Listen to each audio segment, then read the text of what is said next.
Hello everybody and welcome to another live stream. I see we got a couple people in the chat. Hello Magpie, long time no speak. Hope you're doing well, Magpie. Hey Beanlight, hey Keith, and Shucharu. Hey, so we got a couple of very talented artists in the chat already. Beanlight, great 3D artist. Shucharu, great animator. Magpie is a brilliant animator. Worked with her before. And Shucharu, actually, we've worked together. Hey, Gregor. Gregor is making a cool animation at the moment. Hello, bruh, Steven. So yeah, guys, welcome to another live stream. Today I'm going to be doing some inking on the Starbarians comic book. And I know what you're thinking. I know you're thinking, Harry, why are you not animating? You haven't finished episode 4. You've not finished Dr. Bees Forever. I'm hoping this year I can get all of those projects done, but I'm also hoping to finish a comic as well, which I'm working on today, the Starbarians comic book, and I'm hoping that kind of doing the comic book financially improves the situation in a way that I can actually take some of those extra funds and put it into the animation, because I think really to give a big project like Starbarians episode 4 a shot in the arm, I require kind of a little bit more in terms of funding. So that's kind of my end game with the comic book, but that's not the priority, of course. The priority is to tell a great story, make a great comic book with great art, and today I'm going to be fumbling my way through some of the inking. Hey, Bowser's joined us in the chat. Hello, Bowser. Thank you, all you lovely people, for coming by today. So just to talk a little bit about what I'm going to be doing, I'm going to be doing some inks, so no coloring, just very black and white, basic inking. And probably what I'll be doing is not kind of going in with really fine detail like the hatching and the shading.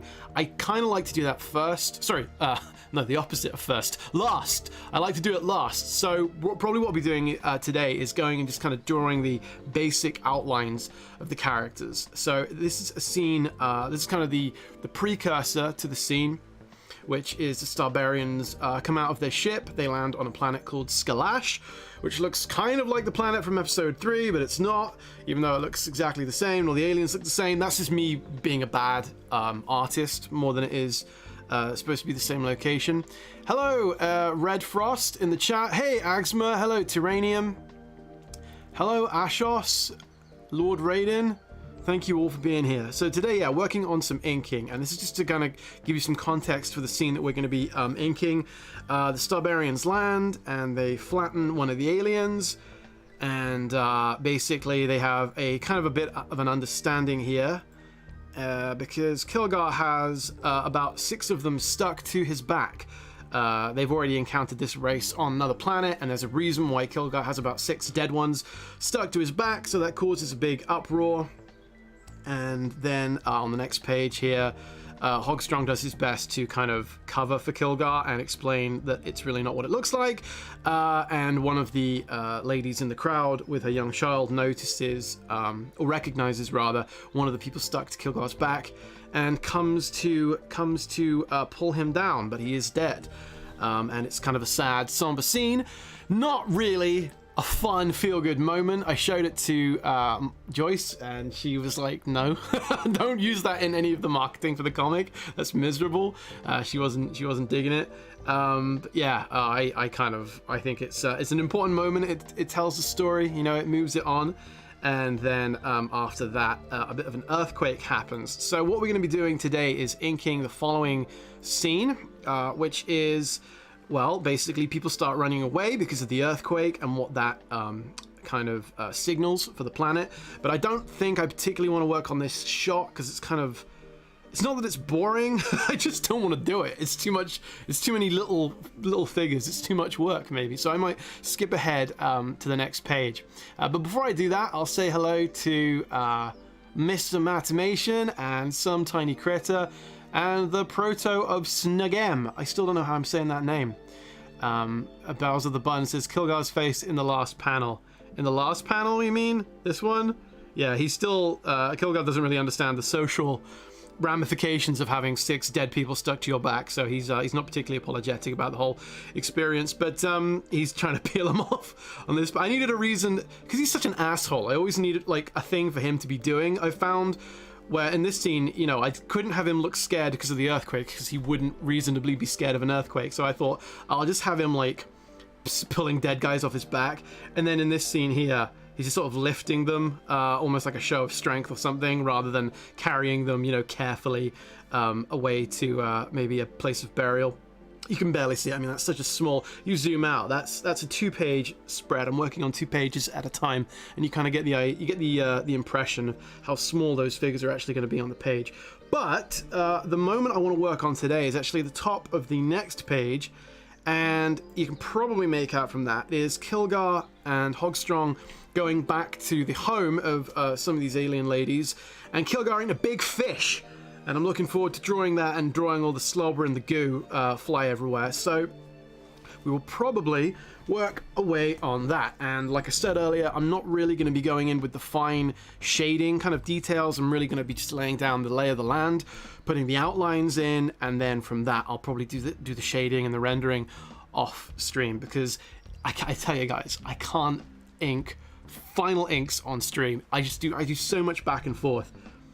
If I kind of give you an impression, it's going to be like this when I go in and actually do the shading.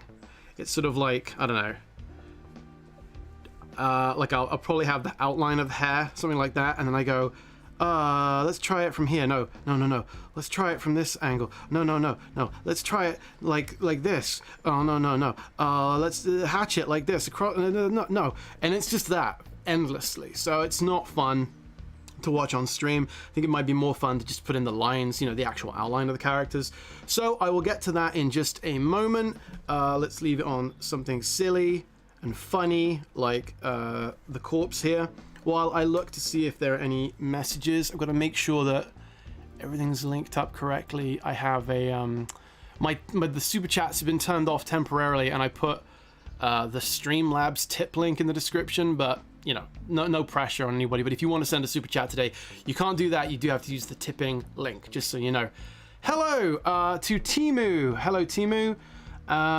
And Soho Shuffle. And Geranium again, I said hello to you. Magpie said, how long did that page take you? That's so many details. If you're talking about this page, Magpie, it probably took, I'd say, 2 full days to ink. So 2 days to ink and probably a day to do roughs, so 3 days total, but for 2 pages, which is not so bad. So it's about a day and a half per page, but that only gets me the black and white artwork. It doesn't get me the colors. Of course, that's a whole nother ball game. I've colored about 7 pages so far on my own, and then a couple of black and white pages, but I'm wondering if maybe hiring a colorist to do the rest of the book is going to be a good idea, because this is taking me a long time, and like I say, this is motivated to try and enable animation this year and actually get animation funded, and I don't want to spend the entirety of 2023 making a comic book when the kind of the driving purpose behind the comic is so we can make the animation. Terranium said, you sound so freaking tired. Thanks, Terranium. I appreciate that big time, buddy. Thank you. Yeah, so I guess we will move on with some inking. Let me just check a few things.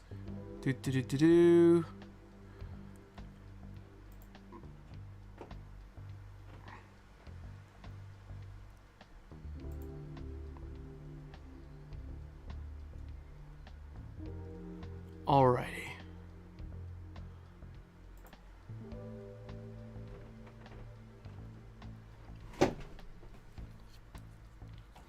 Okay, so we're going to be opening up this page here, and I want to draw. I'm going to start off. I think I want to warm up. Actually, I want to warm up. Let's draw something small. Let's draw this really stupid-looking Hogstrong. I'm worried I'm going to ruin that great big frame of Kilgar eating the fish if I do some bad line art. So I'm going to jump in with a small character here, and probably going to pick. A 5 pen there. I'm tending towards 7 for the bigger characters, and 5 for the small characters, and 4 and 3 for the really minute details in the background. So she's probably going to be on a 7 in terms of her outline, and I'll probably do a 5 there for Hogstrong. He is he's not really saying anything in this frame. He's just saying something along the lines of, I think he says that he's not leaving the planet. She basically says, go away. The sheriff is going to be here in any minute, and the sheriff is a bad guy in the story. So, and Hogstrong says, no, I won't go. And then she says, okay, fine, at least carry the dead people. At least carry our dead. Actually, her line is, you can carry our dead, and then you can join them, or something like that, meaning that they're going to be dead if they stay on the planet. But she doesn't know that Kilgar is Kilgar. She doesn't know how strong they are. She doesn't know that they're going to be doing most of the killing here on the planet. So she gets that nice surprise. All right, tell you what, I actually like working, I like flipping. Tip for artists, if you've never tried horizontally flipping your art before, it can be really depressing when you realize you're not really drawing the way you thought you were, but it really opens things up, and it really helps show you all the kind of errors you might be making with your drawing. I really recommend you do it. I do it constantly to the point where I try and even forget what the original orientation of the drawing is, and if I'm doing it, if it looks good both flipped horizontally and unflipped, then I kind of know that I'm happy with the drawing. That's the only way that I really feel it's any good. His expression's a little dopey here, but he's not really the focus, so I think we can get away with that. Okay.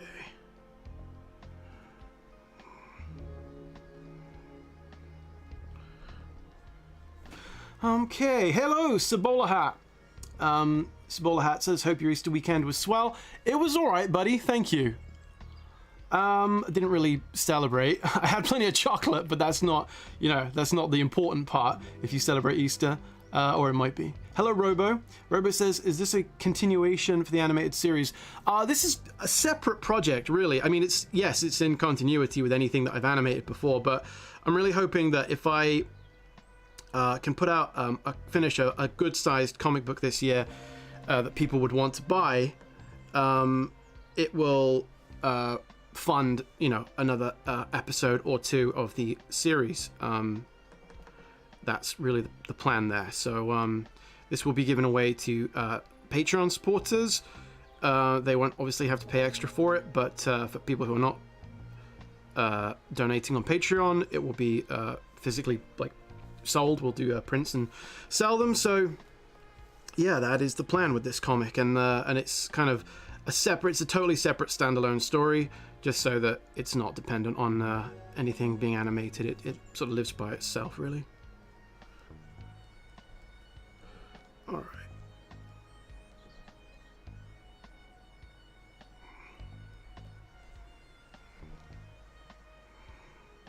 Okay, there. Magpie says, I started flipping my drawings and I know the feeling. Yeah, it's bad. Actually, it can be kind of a wake-up call, a rude awakening. When you go, oh, that's what I was drawing? Oh, great. I got to start over.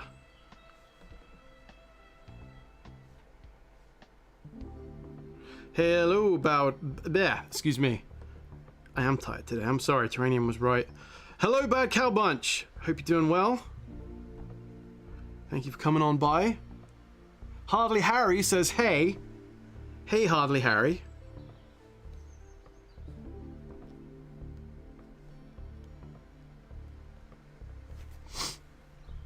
Alright, so... yeah, it's not... He looks a bit like Warwick Davis in this shot. He's got no... his neck isn't really there.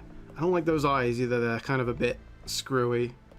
Whatever. I think it's fine.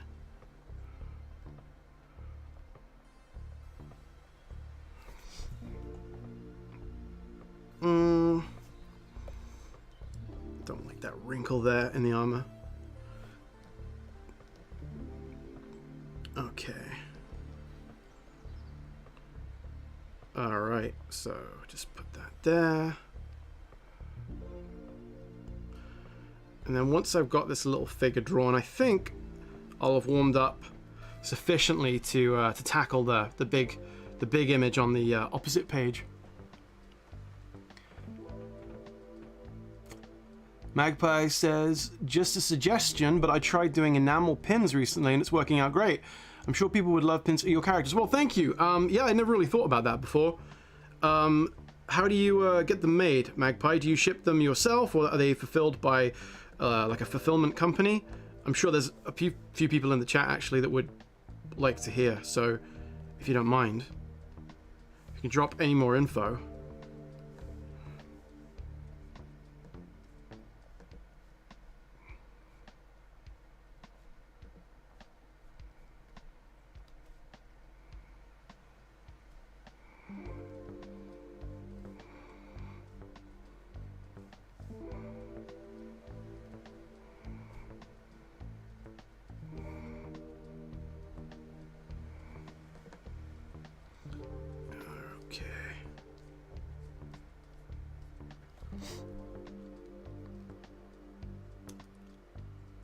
Terranium said, I just finished drawing a massive robot couple a couple of days ago. Oh, I thought you meant like a big robot couple, like a romantic robot scene. Now I'm drawing another one. You know, good, man. I'm glad to hear you're going after it. Getting it done. Share it on the Discord. If you did share the other one and I didn't see it, I'm sorry. I'll check it out later. Magpie, talking about the enamel pins, says, I ship them myself via Etsy. I do the designs, get a manufacturer on Alibaba to make them. Oh, I didn't know that Alibaba did that kind of thing. Neat. All right, that's great to know. If you have your own website, though, you could sell them on your website directly too. That's a great idea. Thank you, Magpie. Platform says, hey, Harry, really great looking at the panels. Does it ever happen that you keep the flipped version of the original orientated drawing? Not the whole panel, Platform, but sometimes the figure. Like, I actually think... so Kilgar pulling a dead person off of his back. There's something here where that shape that he's in, originally I had him flipped the other way, and it was like that, and it didn't, you know, he clashed with the stuff, the information here, this character in the foreground, so I actually ended up flipping him. So I flip individual elements sometimes, but not a whole panel, I don't think. I might have done that once, but not usually. Alright, so we'll draw the fur on him.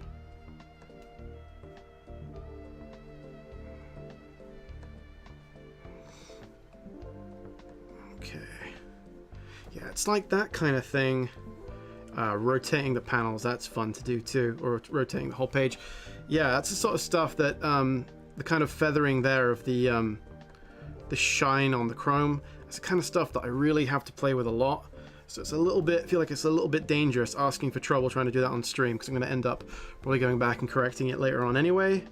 But I want to be nice to finish a little character here before we move on to the other page. Okay.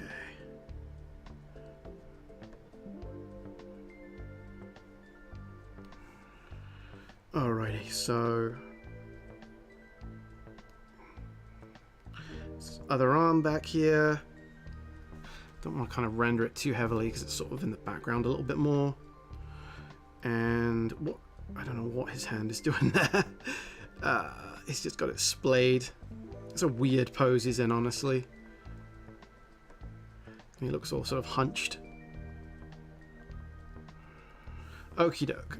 Let me quickly draw these legs in. Like that.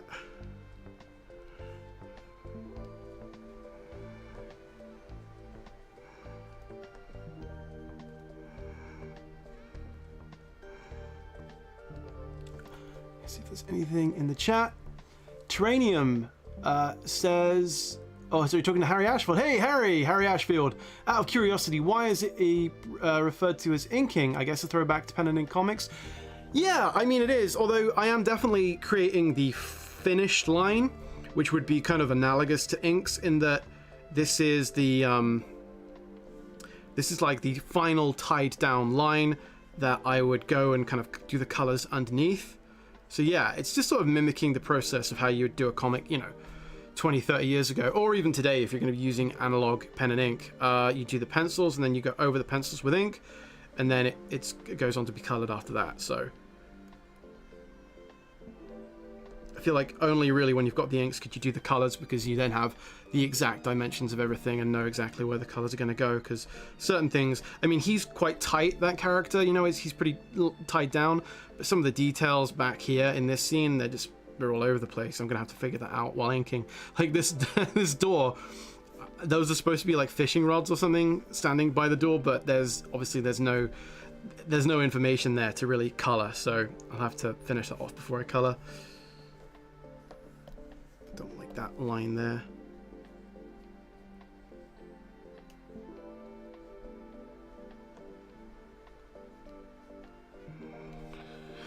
No, I don't like that there either.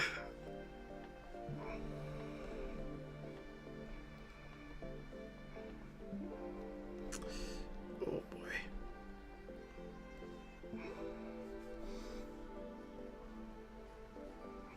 Okay.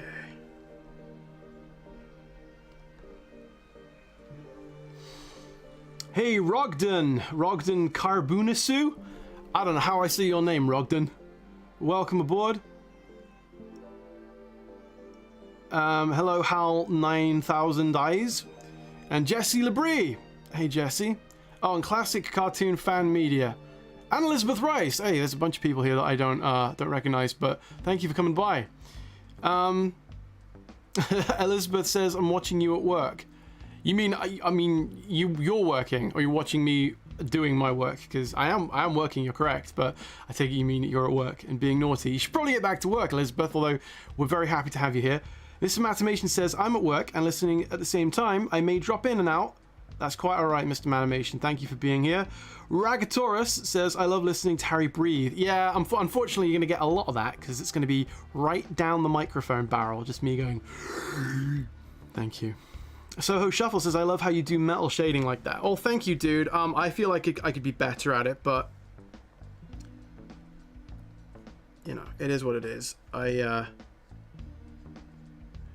don't want to go too heavy with the rendering on this guy because he's only a little figure in the shot, really. I don't know, I shouldn't even color his foot like that. Maybe. No, I don't like that either. I'll just leave it. There's a lot of just going, do I like that? Is that good? Nah, no. Either get rid of it or just give up. Give up trying to make it better. Okay. Okay, so she's gonna be... He's talking... He's such a weird... He looks weird there. I don't like it, but it's not the focus of the frame. It's fine. It's fine. I don't like the way the armor looks either. All right, we'll come back to that. We'll come back to that little guy another time. Maybe not on stream. Let's make that cape black because that always kind of looks cool. All right, you know what? I don't like the detail on the legs here. I was trying to make it look like it's in shadow, but looks like poop crap. I'll just imply it's dark with some other shading later on. Okay, I think I've significantly warmed up now. I don't like the work I've done particularly on that frame, but it's fine, whatever. She's the focus, and I think I can pretty much move on to the other one. Hey, Dylan Wilson says, I'm finishing work, but I'm also a freelance cretin, so all is well. Happy to see you streaming. Thank you very much, Dylan. Hello, Jacob Tucker. Jacob says, hello, Harry. How is the day or evening treating you so far? It's fine, thank you, Jacob. I hope you're having a good day too. Not a whole lot on, really. I'm just doing my bloody drawing. Ragatorus says, I can't believe Harry said my name. Hey, thank you, Ragatorus. Well, I'm saying your name again. Ragatorus. Terranium says, isn't it nice being able to open Photoshop files within CSP? It is. It's good, man. It's good stuff. I'm enjoying CSP, generally speaking. Alright, so... I'm not going to draw Kilgar back there. That's tempting, because it would be very easy. The smaller the characters get, the easier they are to ink, because you really don't have to do any detail. We should probably work on what was really the point of the stream today, which was doing a great big scene here. So let's start off with, we'll do Hogstrong again. I'm going to do him in a thicker brush. Now we're going a lot higher res, as he's a lot bigger in the scene. And I'm going to try and remember my rules here and not go too thick on the outlines that are supposed to be areas where the light is hitting it. Okay.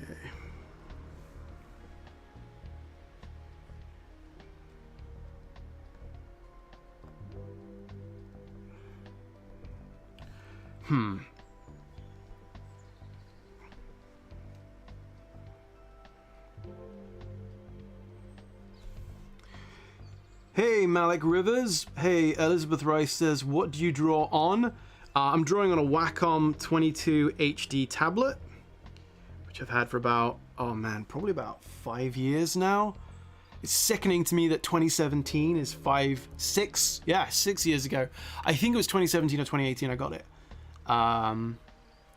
Although if you're asking about software, it's Clip Studio Paint. Jacob Tucker, I read your question. Bowser says, I'm at the bus stop, gonna work, see you on Discord later. Yeah, take care, Bowser, thank you for being here. Bad Cow Bunch said, keep up the good work, Harry. Thank you, Bad Cow Bunch. Sorry I didn't get to that sooner. If anybody tries to send a tip question through Streamlabs, through the link, first of all, thank you. But if you do, and if I don't get it, poke me in the chat, okay? Because I will definitely read those out. Otherwise, it's kind of a gamble if I actually see your comment or not on the main chat. I feel like actually with the candlelight, his hair shouldn't quite be so dark underneath. The light would be coming more from above. I don't know. I feel like the lines should be thicker where it's darkest, but whatever. Whatever. And yeah, like maybe the top of his nose, have a thick line. And his eyebrow.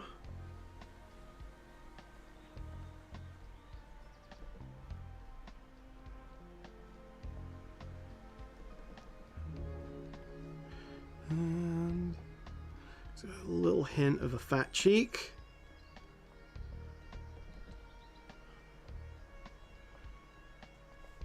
And a little hint of that embarrassing goatee chin beard thing. I don't know what you call it, like the soul patch, which I think I've said before. I hate that I put that on him. It's really 2004. Really wish I hadn't put a little soul patch on him, but stuck with it now. At least for the rest of the comic.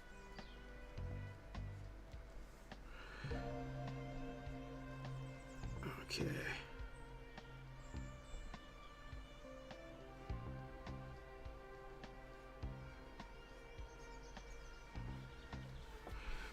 Alrighty, so it's pretty good, I think. He looks a bit cute. Let's flip him. I actually don't feel like the nose looks very three-dimensional there. That's a shame. I thought it looked good, but I feel like the nose should have more of a, I don't know, rounded top to it. It's a tough angle to draw him from because we're sort of slightly looking down. It's profile, but it's sort of profile from slightly above, which is not my my favorite angle to draw somebody from. Okay, missing a bunch of stuff in the chat. Mr. Common Oddity said, hey, brother, happy Easter. Love the comics you're cranking out. Well, this is still my first one. I don't know if they're comics plural yet, but thank you. Don't burn out, though. Important to sharpen the saw.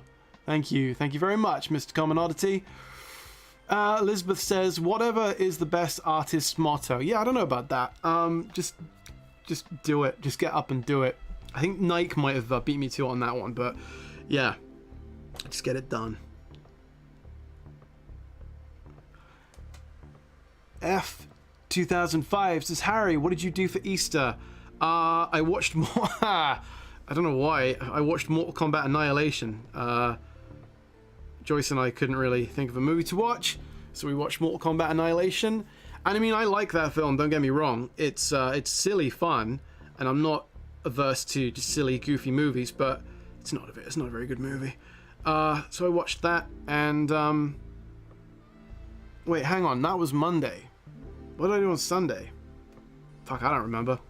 That was 2 days ago. I cannot possibly remember what I did 2 days ago. That's I think I worked, actually. I think I drew the comic. Okay.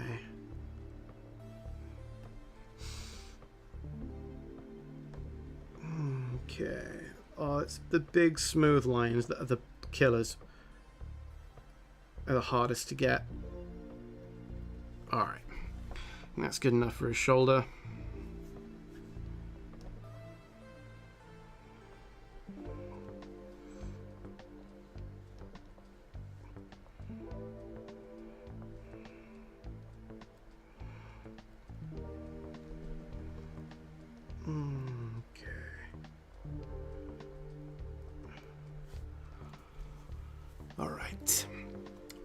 Dylan said, "Hey Harry, did you check out The Legend of Vox Machina?" No, I have watched one movie in the last month, which was Mortal Kombat Annihilation, which was bad.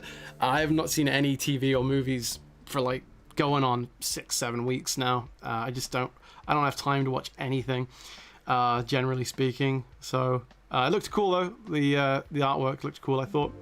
Jacob Carmine said he could shave it in a moment. Yeah, I thought about him shaving the soul patch. He probably will get rid of it at some point, but I'll have to be at the start of a new story, I think, where I can have the look of him change by the end of it. Certainly, with how long it's taken me to animate episode 4, I can't justify adding in another scene of him just shaving. He could get cut off in battle, maybe. Someone gets really close and then hacks it off. Terranium said, big, long, smooth lines are the hardest for you. Yes, they are. Lazy As Guy, sorry, said, "Hey Harry, I've wanted to create animations, but the first step is always difficult. If I do, the idea of imperfection will cause me to never start. Do you ever go through with this?" Yeah, but you just gotta, don't be a coward and do it. Because if the alternative is that you'd never even try, trust me, it's much, much better to have something that you've made that is imperfect than not have it exist at all. Unfortunately, it can be kind of nasty to realize you're not as talented or as capable as you thought you were. I have that sensation all the time. But you get used to it, and you also get much better by making things. So if you just do it and let it live in its imperfect state, you will improve as a result of that, and then you can be better the next time. So yeah, it's the only way you get better. You have to do things, unfortunately. Unfortunately, as a fact of life, you have to do stuff. Stuff has to get done occasionally. So go for it. Just go for it. Don't be a wuss.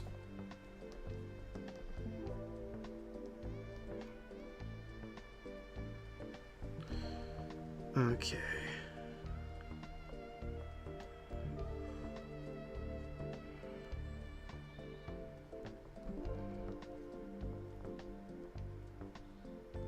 Gotta make this thumb wrap around the cup. Don't know if that's possible, given my crappy drawing. So I'll just settle for it just disappears into nothingness. There we go. This is they're eating in the home of these fish people. They're kind of fish people that moved onto the land and evolved to be a bit more human-like. So, I don't know if you can make out the details, but Kilgar's eating a big swordfish, and there's going to be some plates of kind of, I don't know, fish eggs and bits of fish and stuff, and the whole house, if we go down to this panel here, the whole house looks like a dog turd. It's actually supposed to be a shell, and I'm hoping that the way that I color it will look shiny and multicolored, and it won't look like they live in a dog turd. It's supposed to be a shell. BG Sam said, "Hey Harry, big fan from Mongolia." Wow, Sam, I don't think I've ever met a fan from Mongolia. That's very cool. Thank you, dude. Have you finished watching Xena Warrior Princess? No, that's years ago. I've probably watched more Hercules than I have Xena. I don't watch TV and movies really. I feel like I never get the chance to. This is not how my life works out. Anything that I watch movie and TV wise is a kind of communal, shared agreement, and it has to then go to committee. Has to be decided by committee. So I don't always get to watch the stuff I like. And honestly, if I just sit and binge a box set of something, I would feel terribly unproductive and guilty. So I tend not to ever finish an entire TV show. Too much stuff to do. Alright, I'm going to actually leave that cape for now. That cape should probably be mostly black, given the fact that the candle here in the middle of the table is going to be kicking out all the light. And a lot of the kind of back of the armor and stuff and the hair is going to be in shadow, so find a nice way of doing that.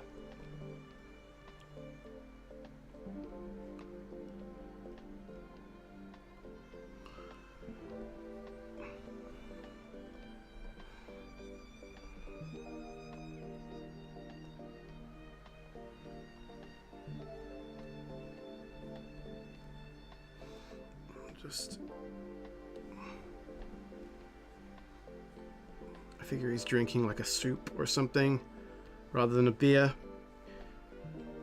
because there's if you look, there's a little pot in the background that they're cooking something in, a little shell pot. So I figure he's just drinking some something from the cauldron.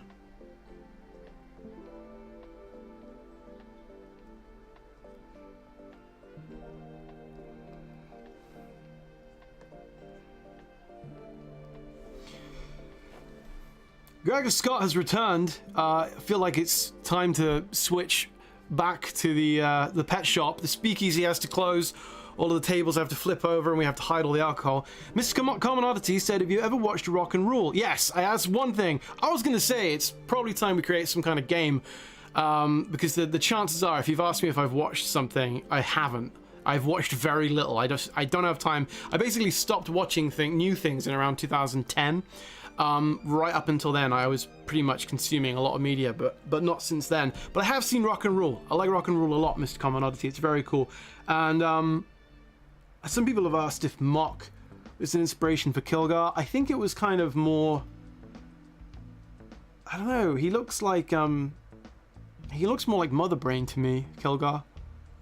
The Captain N version. F2005 says, "Harry, what is your favorite music genre?" Probably what I listen to the most are music from movies, like soundtracks. I think that it helps me sort of creatively think about, things I'd like to make, movies I'd like to make. It's probably what I listen to the most, but otherwise, I don't know, I go all over the place. I know that sounds like a lazy answer to say I have an eclectic taste, but I think I do.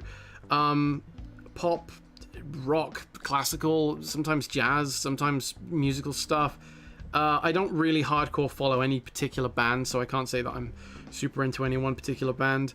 I just flip all over the place. I could look to see what my current YouTube music mix is. What is it recommending? What have I been listening to lately? Give me a sec. I'm gonna look, because usually it recommends a music mix. My mix. Da da da. Okay. My mix right now is Captain and Tennille, for some reason. The Rubber Band Man by the Spinners. Pilot, an old 70s band. Queen. The Northern Boys, who are a modern comedy rap group.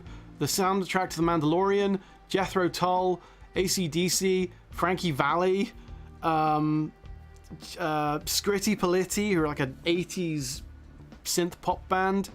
Lordi, the Finnish heavy metal band. The soundtrack to the new Shazam movie, the soundtrack to the Super Mario Brothers movie, Dolly Parton, Creedence Clearwater Survival, Trooper, some synthwave stuff, the soundtrack to Highlander, a little bit of Ghost, the heavy metal band Ghost, and Strokin' by Clarence Carter.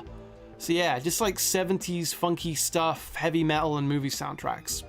It's kind of what I've been listening to lately. Let me see. Sabola Hats, I'm glad you recommended me the Hercules TV show. It is good old-fashioned fun.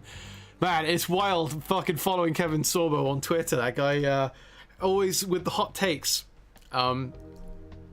It's funny, I follow both him and Lucy Lawless that played Xena, and those people, they couldn't be more politically opposed.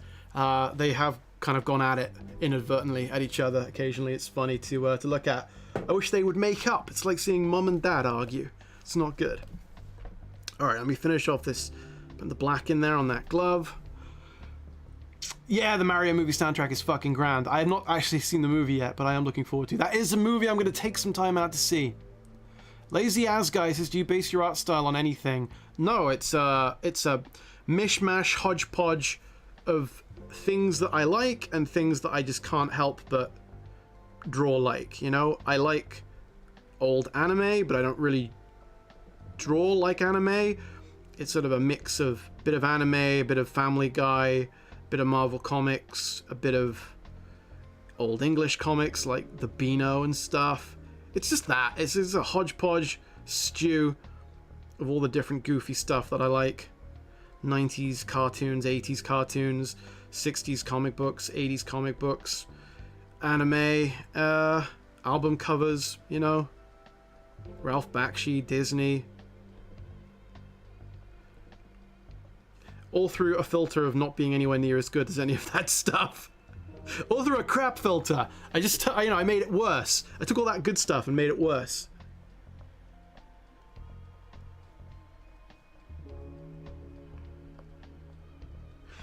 Harry Ashfield says, I'm not actually watching The Mandalorian. Wait, not actually watching The Mandalorian. I'm not a Star Wars guy, but I quite dig it. I'm not sure what you're asking there, or saying, Harry. I did see the first season, and I dropped off after that. I don't think I'm really missing out. It was one of the first new shows I think I've seen in a long time. It was the first season of Mando. I have not seen any of the other Star Wars shows. I'm not really super interested, to be honest. Although I did like season 1 of The Mandalorian. Just not enough to really go back. Not enough to go back.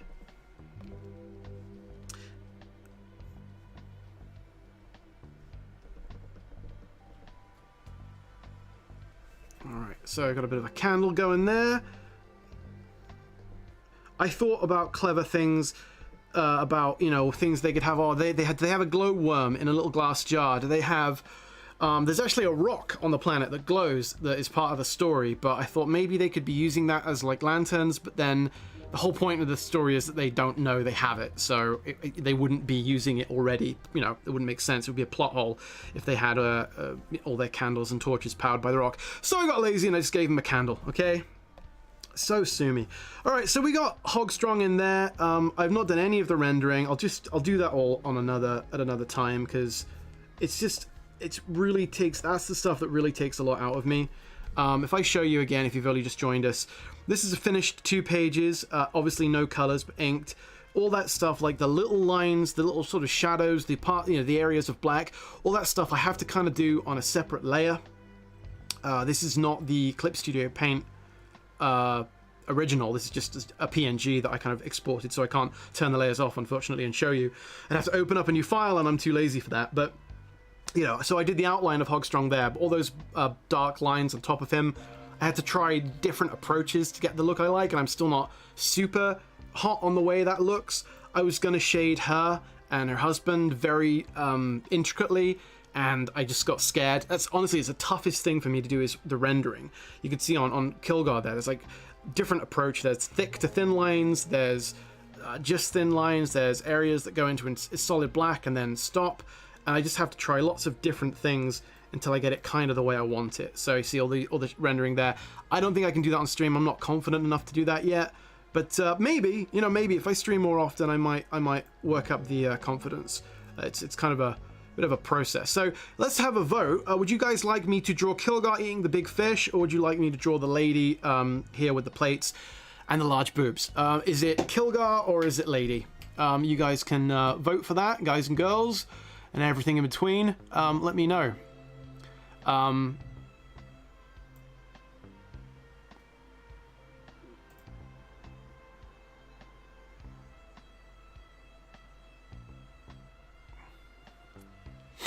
seeing Kilgar fish, Kilgar fish. All right, that's plenty. That's plenty. No, I'm sorry, Lord Raiden. I think you're outvoted there, but I'll try and do her afterwards if I have time. And we can probably get... Kilgar is the easiest character to draw, definitely, because he's so ugly and stupid looking that it's less likely that I go off model, you know?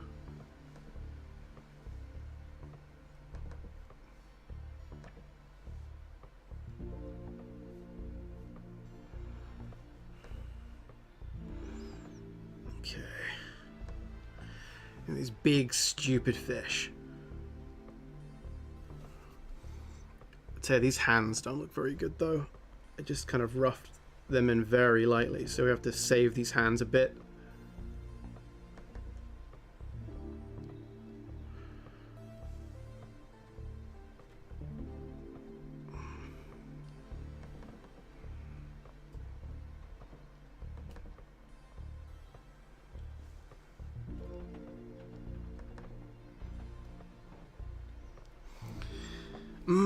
Does that look good? Let's flip him.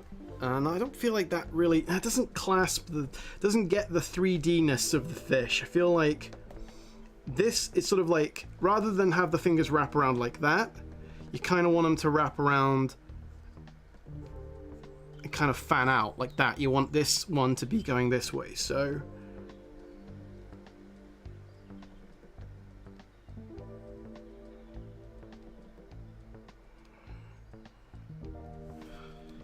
something more like that maybe for that finger, and then these fingers in the middle just sort of be doing that. You know what, let's come back to his fingers.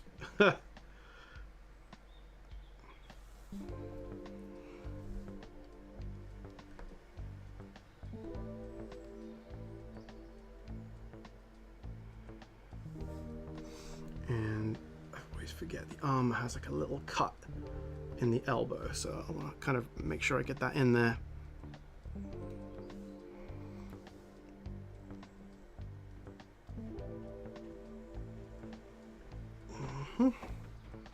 Okie doke. A little fin there on the fish. A little fleck of phlegm. A little fleck of phlegm. Just flying away. Let's get in a little closer actually. I feel like this finger maybe could be wrapped around too a little bit more. It's tough doing anything where hands are sort of gripping something and they're also directly aimed at you. Fudge it. Fudge it! Doesn't matter. Yeah, I should have roughed those hands out better before I went in. F2005 said, Harry, have you ever heard of Sam & Max? Yes, I definitely have heard of it. I remember my friend was a fan of the point-and-click game, and I remember him showing me the game very briefly, literally like the first level. That's about all I remember. But yeah, I know it's been toys, it's been animation. I mean, I'm aware of it, so that's all I can say. And I kind of remember vaguely what the characters sounded like in the game. I remember that one line about where he's like, it's either good meat or bad cheese. That sounds like Inspector Gadget, but it was something like that. That's what's that smell? It's good meat or bad cheese, or is it the other way around? You know, that's it. That's the absolute culmination of my Sam & Max knowledge. Is that weird quote from the game? Hey, Joel Mayer. Joel Mayer said, hey Harry, looks great. Been working on a comic today as well. Just wanted to drop in and say hello. Well, hello, Joel Mayer. Jesse said, books are tempting, but I would like to see Kulgar. He didn't mean to write books. Lord Raiden said New Turtles trailer was bad. Is that like the one, the one from a couple weeks ago? I saw that one. It doesn't look like it's for me. It's not really my take on the TMNT. Although honestly, seriously, everything I've seen from the Teenage Mutant Ninja Turtles since the 1980s cartoon is weird to me. That's the only kind of version of them I'll accept, is the old cartoon. I loved that cartoon when I was a really little kid. And the 2003 version looked weird. 2012 version looked weird. I'm an old head, all right? I'm officially very old. I'm 73 years old, and any version of the Turtles from after approximately 1994 is weird to me. The last time it made sense was the third movie, which I went to see that in the cinema when I was a kid. I remember I went ice skating with my mum and my sister, and I did not have a good time. I did not like ice skating. I was crying and falling and, you know, like slipping all the time. And my mum said, look, let's make it up to you. Very nice of her. She said, I'll make it up to you. After we're done ice skating, let's go and see a film. And she brought out this newspaper that had a list. We used newspapers back in the 90s. She brought out a newspaper that was laying around at the ice rink, and she goes, there, you can pick one of the films. Any film you want to go see, we'll go see. And one of the films that was on was TMNT 3. And I was like, oh, that one. And I'm sure I liked it, but I'm sure my sister and my mum didn't.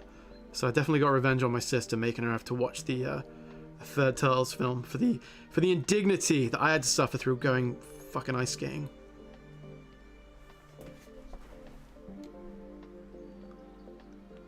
Jacob comments says, no cap, third movie is my favorite.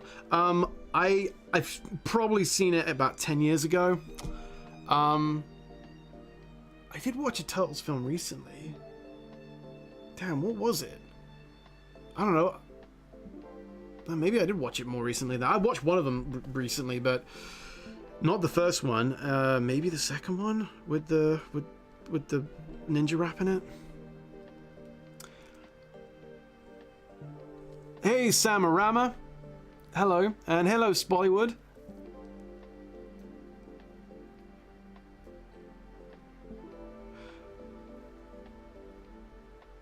Isaac Thompson asks, or says, I've got a pun in joke form. Everyone, where do Finns come from? Finland? I don't know if that's I don't know if I've interpreted that correctly for you there, Isaac. Sorry.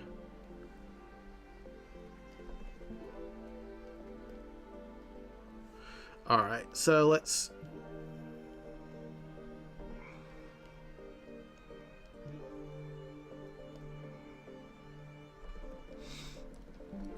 Gotta really have a big cartoon jump out of this thing. There we go, something like that.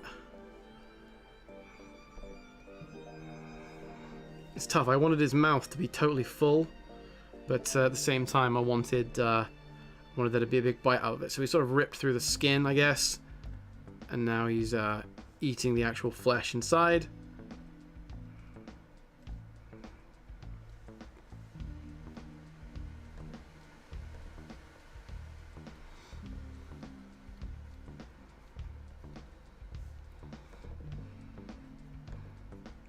Maybe we put some bones or something. So yeah, I'll tell you what. Let's have some bones in there to sort of show that he's eating the skin, revealing the bones. I don't know. No, that doesn't look right. Fuck it, I'll just leave it like that. Probably should show the teeth. Probably are necessary. It's like he's gumming it a little bit.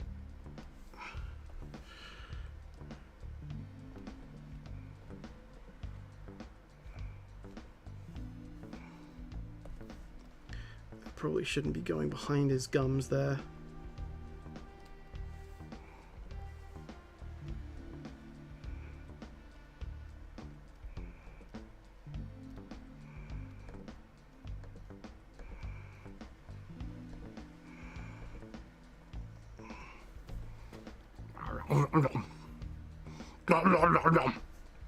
Alright, I think that's kind of funny.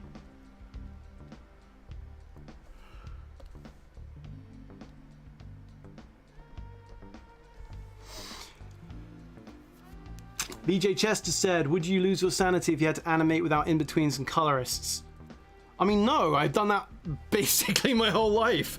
Yeah, no, I've done that. I did that on Starbarians episode 3. That's 7 minutes. And I didn't have any in-betweens on that. I think I had Joyce help on some backgrounds, but pretty much I'd say about 85-90% of the coloring was me, and all the animation was. So no, I think I've gone through that gauntlet plenty of times.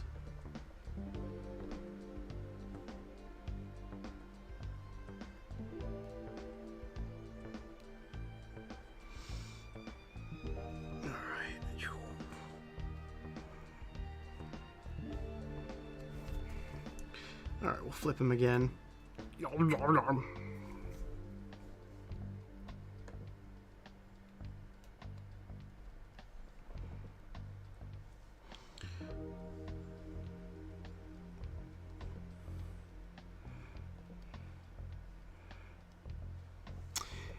Greg Scott said, oh, Aya is here. Where is Aya? Hey, Aya, hey! Hey, Aya. Said this comic is looking really great so far. Thank you, Aya. Appreciate it, man. I hope you get a chance to read it when it's done. Hopefully it doesn't take me 78 years like everything else I do. Sam Rama said maybe add some holes in the fish to show the bones. Yeah, I could do that. I'm sort of... Yeah, it's tough. It doesn't really look like a very good bite, honestly. Sometimes I do make big fundamental mistakes with my drawings where I spend a lot of time... I feel like planning it, and then a basic thing gets overlooked, like how to draw someone taking a bite out of a fish, which is the whole point of this action. Man, can you believe me with these lines?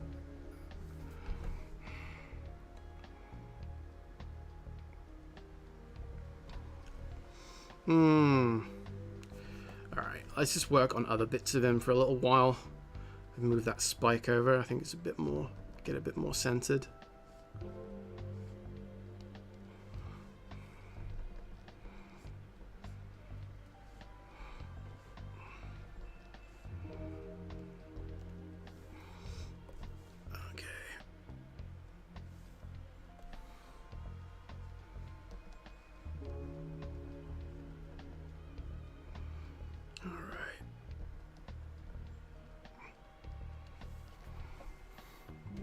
Harry Ashfield said, "You're always saving." Oh, sorry. I was going to say, I'm not always saving. You're always saying how you don't have time for everyday stuff. Do you take some time for yourself? Well, I mean, so my days at the moment are pretty much, I wake up, I wake up, I try to work until noon, just every day. Just try and get 5 hours in, basically, and stop around noon. And then if I'm going to the gym, go to the gym and do shopping, and then come home and have lunch. And that kind of takes me up until about 2:30, 3 p.m. And then it's like phone calls and emails and stuff. And so it's sort of like bits and pieces, doing a bit of work until off and on from about 3:30 until 7 or 8. And then after 8 p.m., that's kind of like chill out time. But I pretty much watch whatever Joyce is up to. If she wants to watch a movie or a TV show or play a game, pretty much just take that in and just flop out and be a nuisance downstairs and not get anything done. I don't just kind of wade in there and demand like, it's time for me to watch my shows or whatever. Yeah, so I definitely get time for myself. Basically after 8 p.m. each night, I'm just done, you know. I don't really do much work after that time.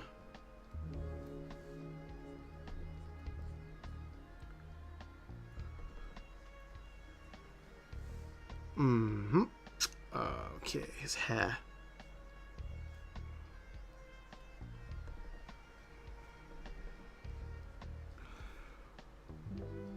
Pleasantly says, if it's a day that ends in a Y, then it's a work day. Yeah, I mean, I don't take days off, really. I sometimes do just purely by, it just happens, like I just really can't do any work, and pretty sure I took off, I forget if it was Saturday or Sunday, but there was one day this weekend I just didn't do anything productive, and I just watched Joyce play Oblivion pretty much all day, and it was great. I had a good time. We went for a walk in the evenings. That's another thing, we probably go for a walk, usually like 6 or 7 or 8, like whenever it's clock off time, you just go for a little walk. A really mundane. I'm an extremely mundane guy, honestly. You don't want to ask. I feel like any questions like that, I just got to give a really mundane grandpa answer. Deadpan says, how do you get around Art Block? What the heck is Art Block? That sounds like a game. Sounds like a game on the Switch.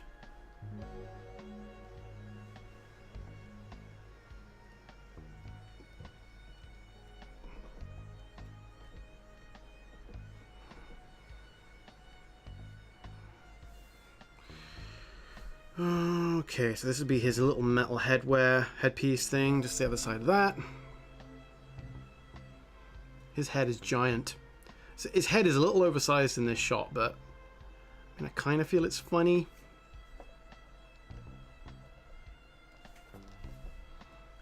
Whatever. Keep going, and I'll fix it off stream. It's like my fix it in post. Just fix it when you're not on stream, okay? You can make it look good then.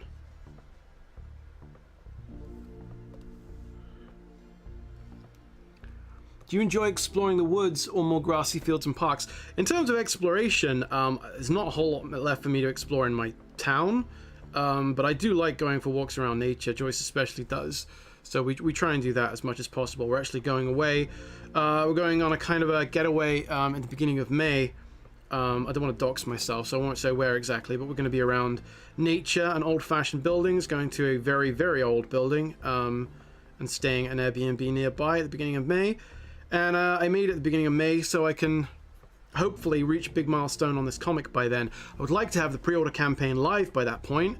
That would be one point where I'd like to kind of jump off and take a break from, or maybe something else, some other milestone. But yeah, I like, you know, any kind of break that isn't just flopping in front of the TV is nice, but I don't get a lot of that. And I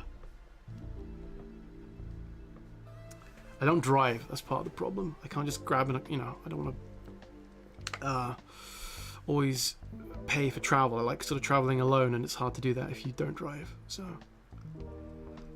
Lord Raiden said just a wacky one.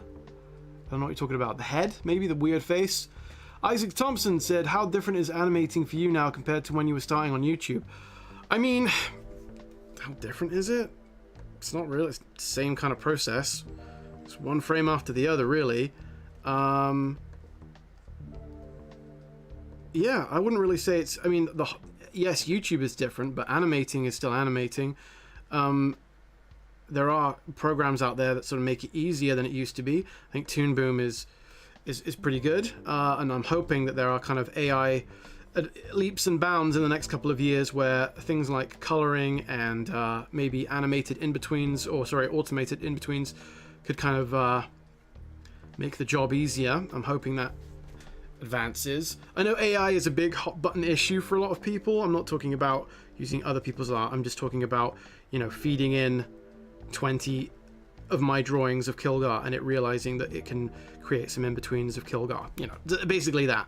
Just lessening the load of work.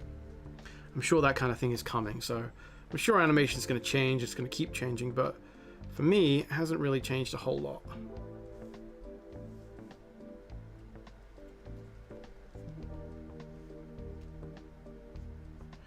Don't really know what the inside of a fish's mouth looks like, but it's an alien fish, so it doesn't matter. I'm just gonna draw whatever I want to draw.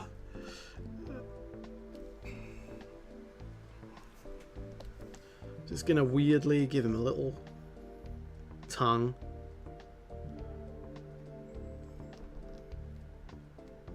And that's pretty much it. I was gonna draw teeth, but I don't think I need to.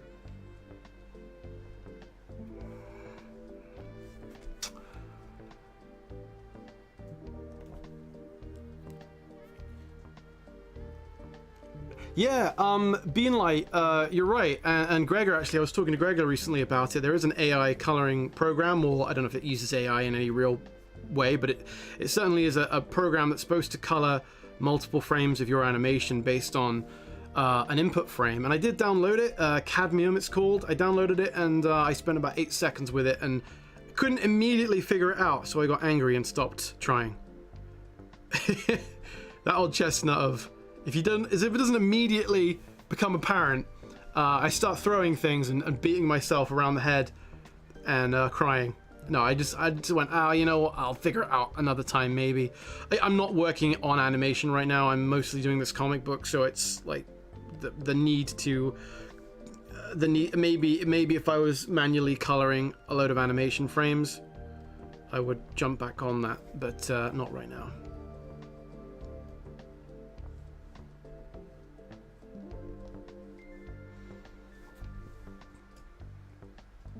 Okay.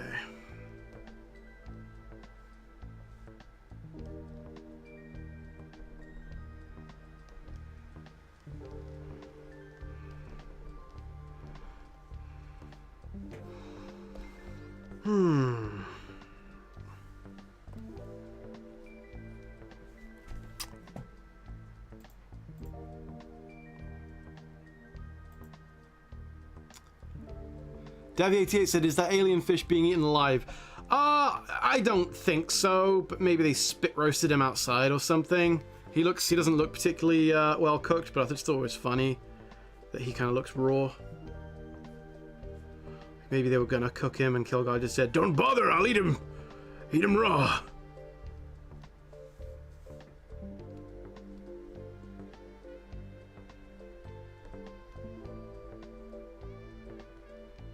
See if I can do a better job on this hand. Mr. Mathemation said the South Park game had a loading screen that was like, if you can't get past a puzzle right away, stew in your own anger for a bit, really beat yourself up over it.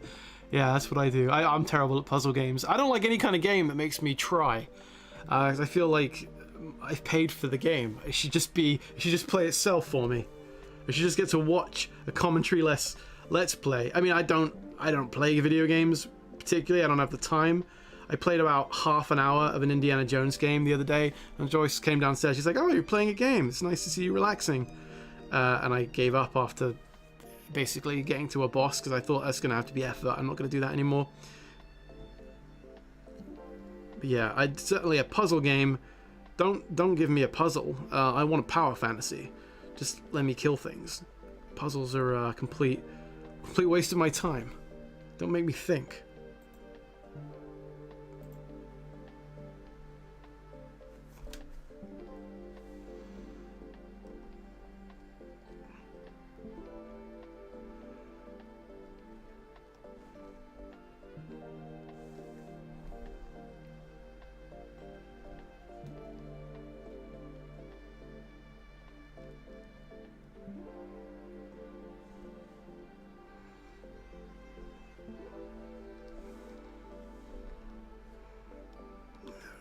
Drip of goo and juice just running away.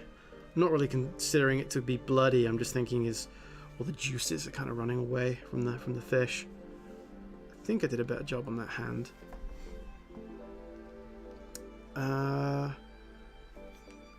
Is this thumb here? I guess that's thumb.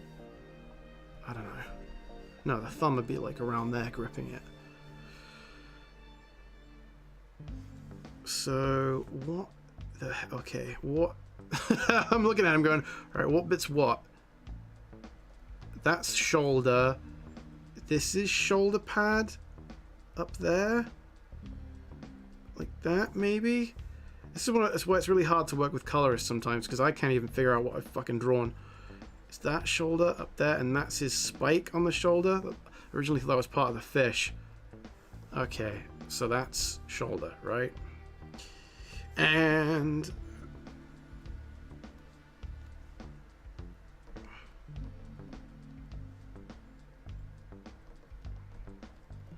a couple of scales on the fish.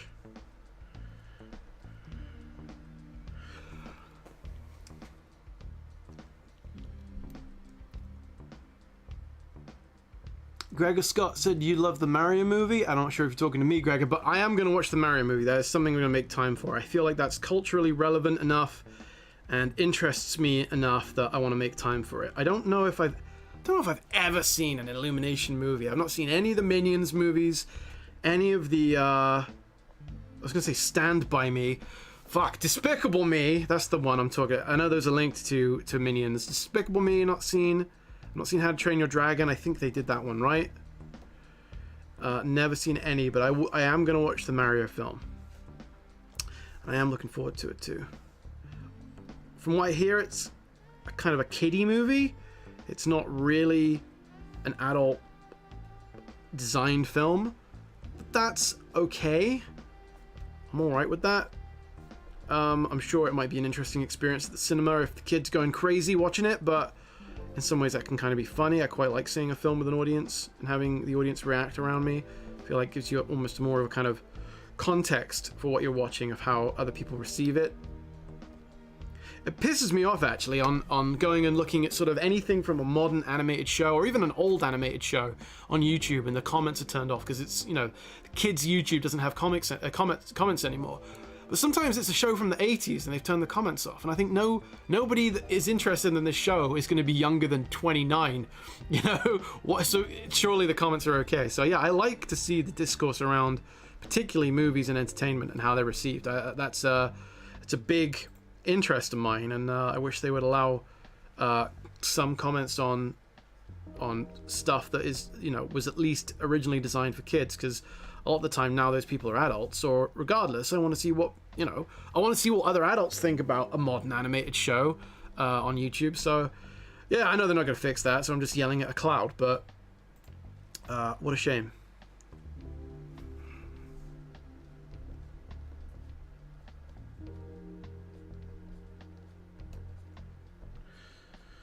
Okay.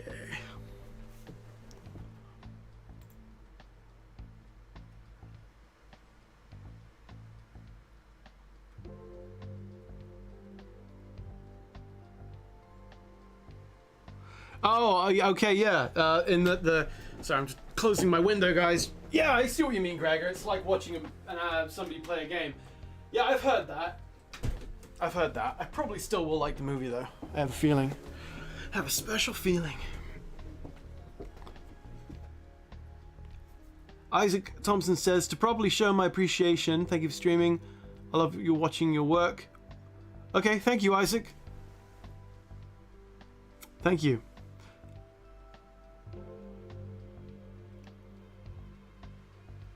The Beanlight says, How to Train Your Dragon is a DreamWorks movie. Was it not animated by Illumination? I don't know. I don't know these things. Gallo, hey Gallo.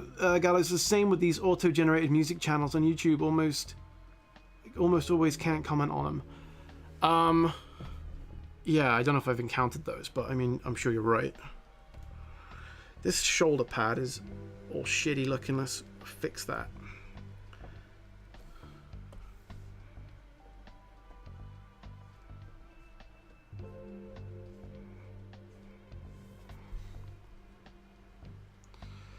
Terranium wants suggestions for what to draw. Why don't you draw? Why don't you draw a horse running? That is one of the hardest things to draw. Mastering horses is something I don't think I'll ever be able to do. And any animal, dog, horse. Not good at any kind of animal or car. That's like my real weakness. I was gonna say I can draw hands, but after today I'm not so sure. These hands look like crap. But yeah, if you want to get better at drawing, try drawing something from nature, maybe like an animal or some kind of. I know you draw a lot of robots, Terranium, so it might be helpful to break out of your comfort zone a bit.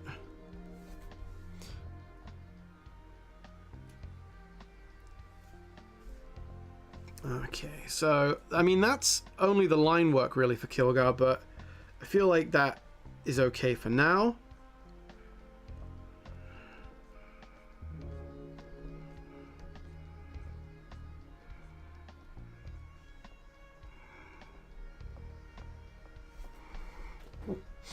So, you know what I could do? We'll go with a slightly thinner brush, but I will just denote the different hair colors. So I do like doing that with inks. He's got the yellow streak in his hair, and then Hogstrong has the blue in his hair. And the makeup, the war paint, whatever you call it, this stuff that they have, like I don't denote that, which is different. I don't know why. I just sort of separate it a little bit.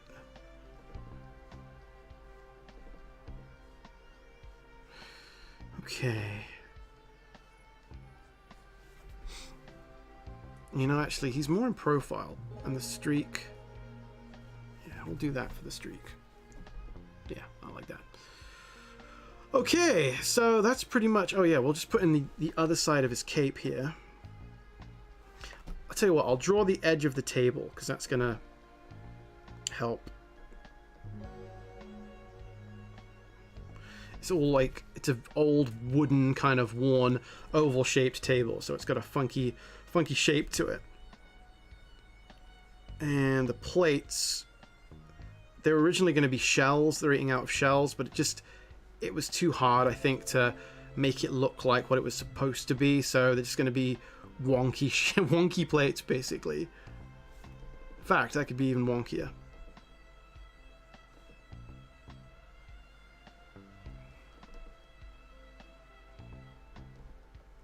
Kind of think of like Flintstones type props.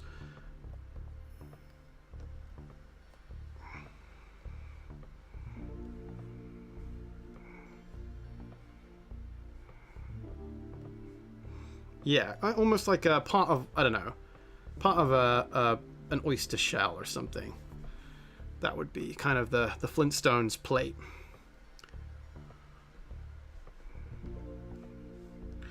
And a nice big jug here that's also a shell with the bottom kind of flattened or something.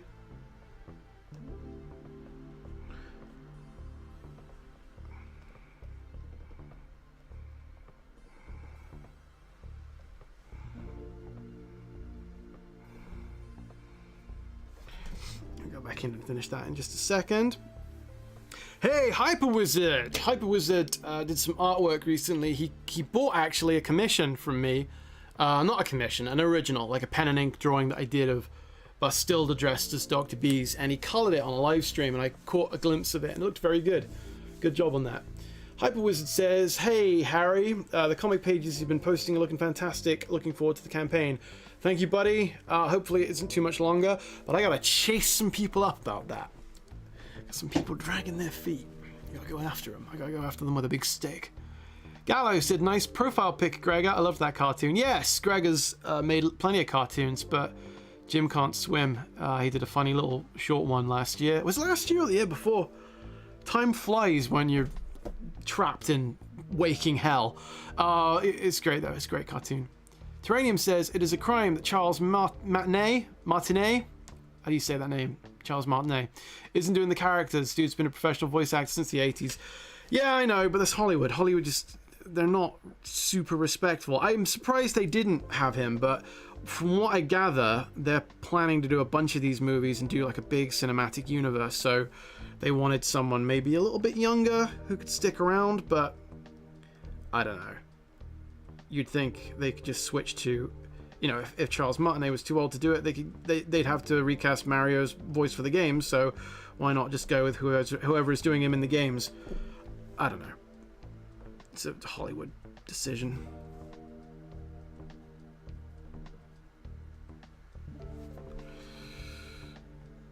Yeah, to me that doesn't really look like a cup. It just looks like a part of a shrimp or something. But that, I think that's alright. I think it's okay. I just want to... doesn't look straight. We're going to rotate it a tiny bit. It's not good rotating things in you know, pixel-based, raster-based software. So you always get that little bit of fuzz, but we're doing it high-res enough. I think we can get away with it. So yeah, we'll put the... make that plate feel a bit heavier on the bottom. And draw some other stuff. We're going to draw a little bowl of... So this is a shell here I've drawn. This is supposed to be a shell. And this is supposed to be a little squid. But you know what? I feel like... do I want to draw a squid in there? You know what I might just draw instead? A little jellyfish. Not that you would eat a jellyfish particularly, but maybe you would.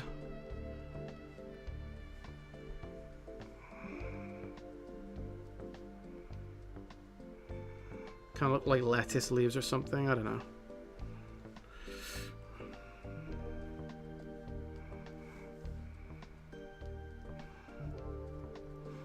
It's not super evident what any of this is, but it's just supposed to look like a mess of something on the table. Rub that a little bit out there. Like that. Yeah, you can't really see it's in a shell. And this, I've decided, is going to be another bowl. So it won't be a sea sort of thing. Could be like an oyster shell or something again. And inside of the bowl, we're going to have big orange eggs. And those will be basically fish eggs, like giant fish roe, kind of caviar type things.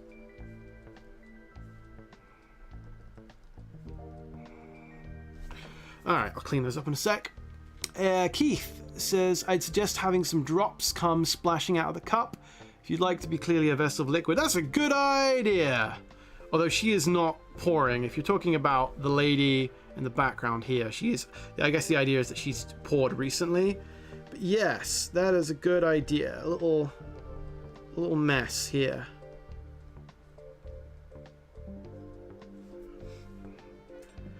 Something like that. A little bit of spilled fluid.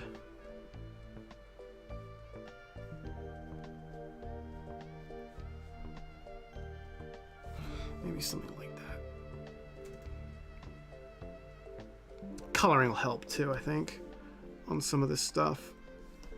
got to start eventually thinking kind of in colors, like not getting too caught up if not everything is super clear or sort of separate from each other. One thing that can happen with inking is that you can start to sort of, everything seems to group together if you don't have clear kind of areas of black and white. And of course you can have clear areas of black and white, or you can rely on coloring and say make the background a totally different color to the foreground, and then that sort of cuts it out in a way that, you know, isn't so reliant on contrast in the inking stage. It's got a tray of, these are just going to be orange. They basically look like a bunch of Dragon Balls. Yeah, this looks like a mess. I don't really love this inking job so far, but whatever. Well, we can, you know. I think it's because there's no rendering. Nothing is really picked out from other elements.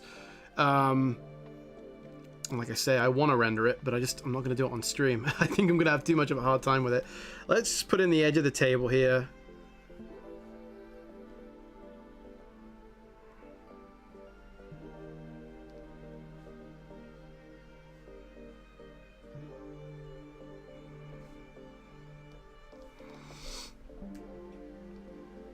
And I suppose what I could do is try and finish this lady off before the end of the stream and put her lines in there, and then at least we'll have the three of them.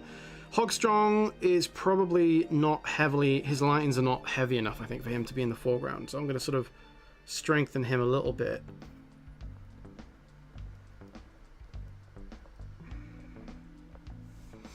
Just a little touch. And see what people are saying. Gregor said, I think Illumination and Nintendo were a perfect combo.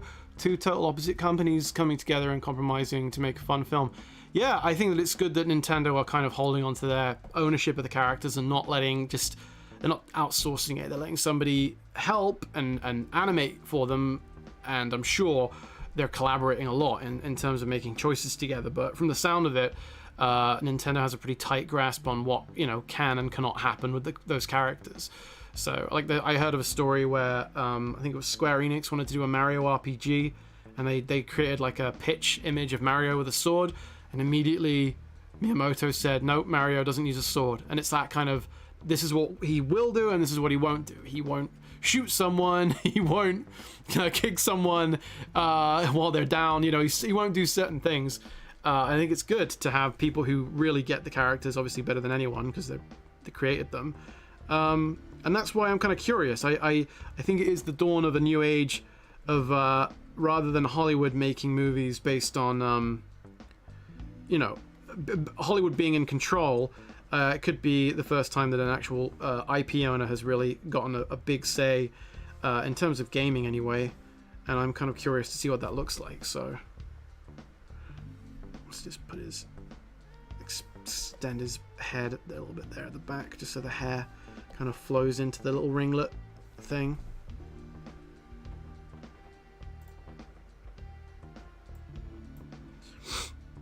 Alrighty. Have a little bit of hair coming from Kilgar's back here, from the back of his head. Give him a bit of movement. And the cape too. I might just colour the inside of the cape there, just to sort of cut him out a little bit. Oh yeah, and I wanted to add a drip coming off the fin, if we can.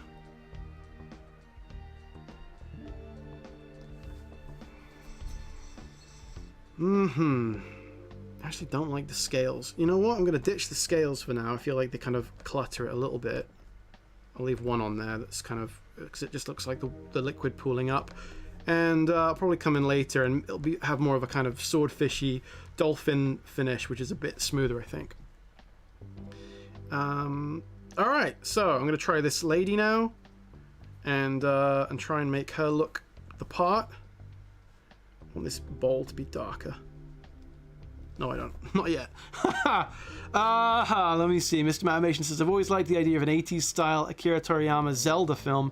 Man, I hope they do a Zelda film. I'm not a big Zelda head particularly. I've watched Joyce play one of the games, but I just want to see that world get brought to life. I think a kind of really nice classic sword and sorcery type film done with that illumination animation will look great. I know that, you know, we've seen like Frozen and that sort of stuff and Tangled, but if they go with the Nintendo type characters, it is a little bit of a different look, and I think I'd prefer it to, say, you know, Frozen.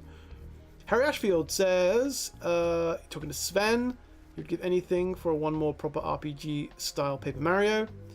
The Cold Kids says, when you're done with the comic, when's the next cartoon you're working on? I may get done with the next cartoon before I finish with the comic. It really, this year is going to be back and forth. I want to finish episode 4 of Starbarians this year, Dr. Beast 4, and this comic. I really want to finish those 3 things. And we're now in April, so yeah, time is fucking wasting, and I've got to get going and get really hardcore about everything and getting it done. So let's hasten and draw a fish, half a fish, and we can put some scales on this one.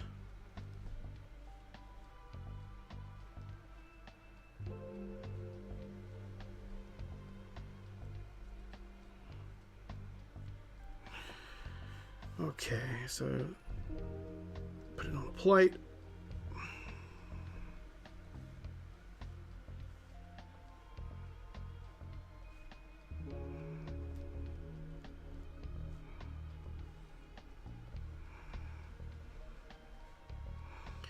This bad boy can have a couple of scales. I think that works well on that fish. Yeah, and it'll just basically be your average kind of cartoon half fish. Your classic cartoon half fish that we all know and love so well. Something like that, you know.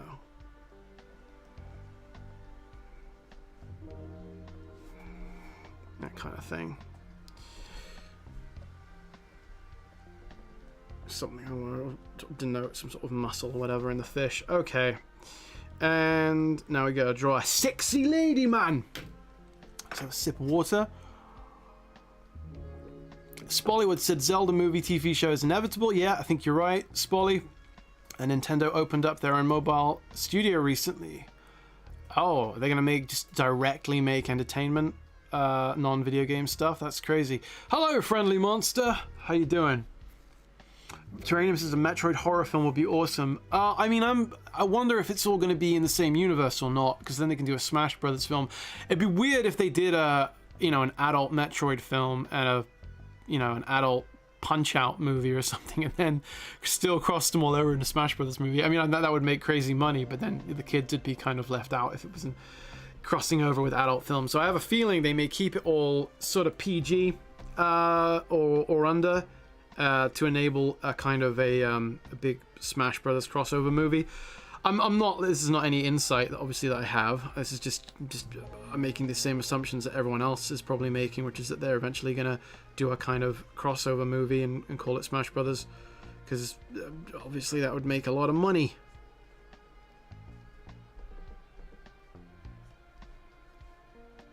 Although I don't know, Elemental might.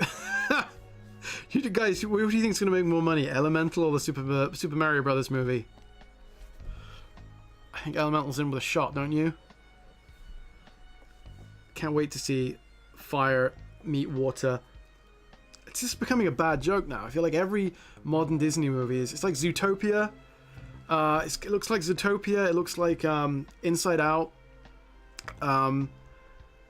These sort of metaphorical societies, or sort of worlds of metaphorical things living together as people. I don't know. That doesn't inspire a lot of hope.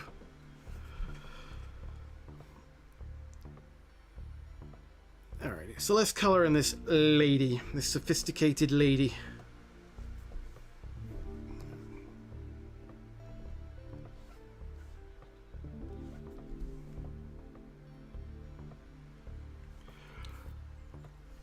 Mr. Matamation says, I want more films, but I don't want a Smash Brothers movie at the end of it. Mr. Matamation, I think, unfortunately, you're going to get the opposite of your wish. That's exactly what's going to happen.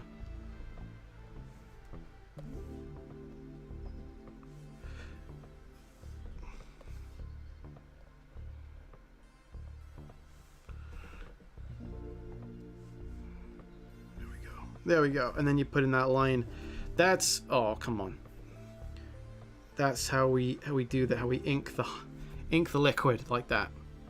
Oh, it looks too busy now. Fuck. Just like that.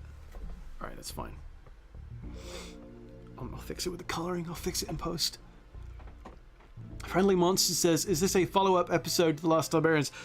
This is a comic I'm working on, and it's not necessarily a follow-up or a precursor or anything like that. It's just a totally separate story, and I'm hoping I can finish the animation this year as well. And it would be great to be able to come back with a couple of projects this year on that Mouth Dark. But yeah, this is totally unrelated. I know the characters kind of look the same. These look like the same aliens that were in the cartoon, but that's just me being a hack. They're not intended to be the same aliens, so... me hacking it up. Hacky Partridge.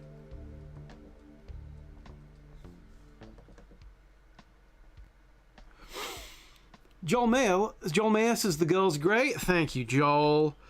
You perv. They're fish. How could you? I can always destroy that with the inking, don't worry.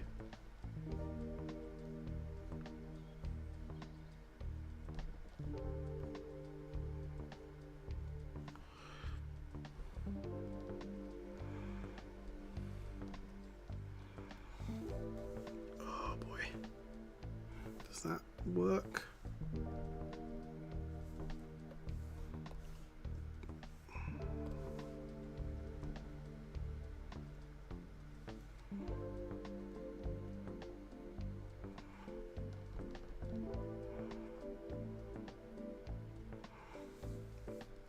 Maybe that eye should have a gentler kind of curve.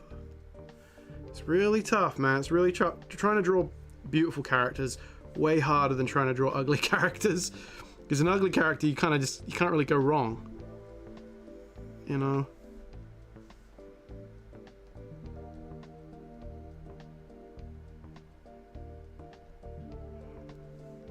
I might take the highlight out of her eye there, maybe not.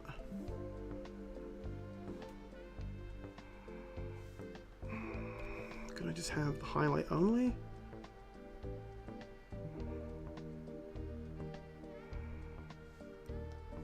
I kind of like the...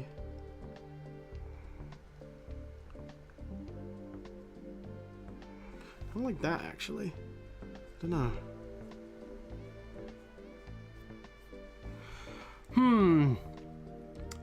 The Activision Cinematic Universe. Yeah, give me the Blast Games Cinematic Universe. That would be wild, actually. Blast Games. Hey, I got a tip today, I think. Wow, hang on. 7 minutes ago from Woo Money. Woo Money donated $10. Woo Money, thank you very, very, very much. I didn't see that coming in, but guys, I've turned off super chats for now because I don't want to wait 18 months or whenever it is for it to pay out. So I've made it the Streamlabs tip for the time being. So if you want to give a super chat and you want to definitely get something read out, send it to me via the link in the description and I'll get to it there. Thank you very much, Woo Money. Woo Money donated $10 and says, "Got to make sure these streams are at least a little bit worth it financially." Woo Money, I don't know if you read my mind, but I was thinking exactly the same thing. Thank you, Woo Money. Thank you very much. All right, I can relax now. I've made $10 today.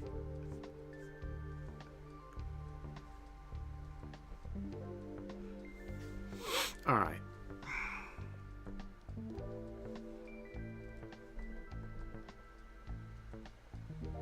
Sorry, I was reading something and I got distracted by the generosity of Woo Money. Yeah, I was talking about Blast Games. They did a terrible Xena Warrior Princess game on PS2. They did a Home Alone game. They just buy licenses and made very cheap games. They did Beverly Hills Cop. They made all these terrible games. Spent all the money on the license, spent none of the money on the games. So if they were somehow able to make a movie using all those licenses, it would be a wild game. It'd be the Beverly Hills Cop, Xena, Home Alone crossover we've all been waiting for.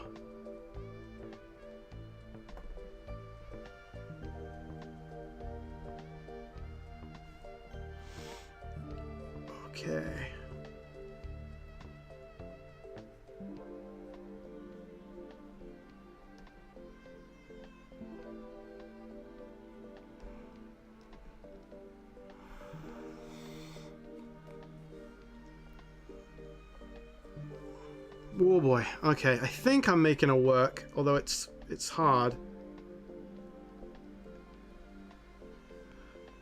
Any little kind of line weight being off or out of place feels like you're gonna disrupt the whole thing. Oh yeah, that eye is weird. Okay, I'll come back to that eye.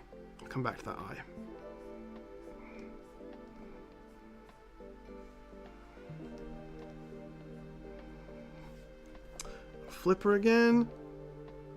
Oh, I mean, I'm happy enough with that. That's okay.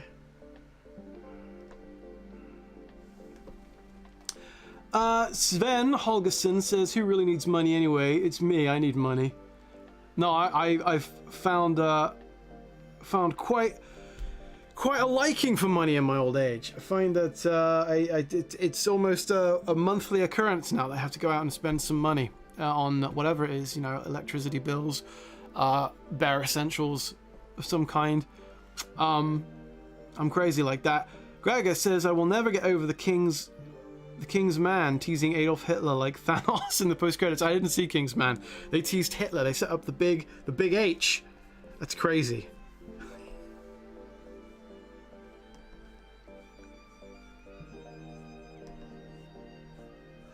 I've not seen any of the Kingsman films, but I gotta say they look good. I've watched the fight scenes from them a couple of times on YouTube. That's the sad thing. That's probably why I don't get to see as many films these days, is I watch clips on YouTube and kind of through osmosis I kind of feel like I've seen the best bits, or I watch the friggin' Nostalgia Critic do a review of it 4 years later and then I feel like I've seen it. Have you guys seen those channels on YouTube that just do recaps? And they're called literally things like YouTube movie recaps, and the thumbnail and the title will be, I don't know, man wakes up after stay in hospital and zombies have taken over the world. And that's just the title of the video, and they just recap 28 days later. Or a lot of the times they're kind of obscure films, and they basically are able to create an entire video. They're not doing a review. They're not doing really any analysis of any kind. It's just purely recapping the movie, showing you clips of the movie that fit along with the recap, and then people watch that and then they feel like they've seen the movie, and it's basically like watching a short film. I feel like those channels are pushing it a bit. I feel you've at least got to do a review or make jokes or something that elevates it from here's the story, you just don't have to actually watch it. I think that's despicable behavior. Oh, I've binged the hell out of those. Gregor, that's despicable. That's awful behavior. No, I hate them. I mean, I actually hate them. I can't hate watch them. I look at them and go, no, you're really doing the people that made those films a disservice, because now people are not likely to go and watch that film, I feel. But whatever, that's just me.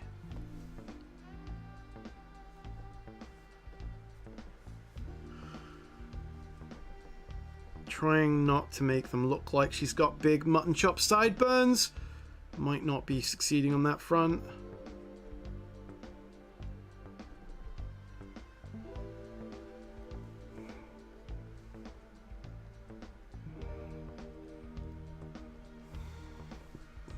Yeah, that eye is just a little funky. It might be that I think it's because the lash. It's like this one was going like down and then this one was going up like that, and you gotta both make them go the same direction. Oh, that's not leaving enough though. Ah, it works. From far away it works fine.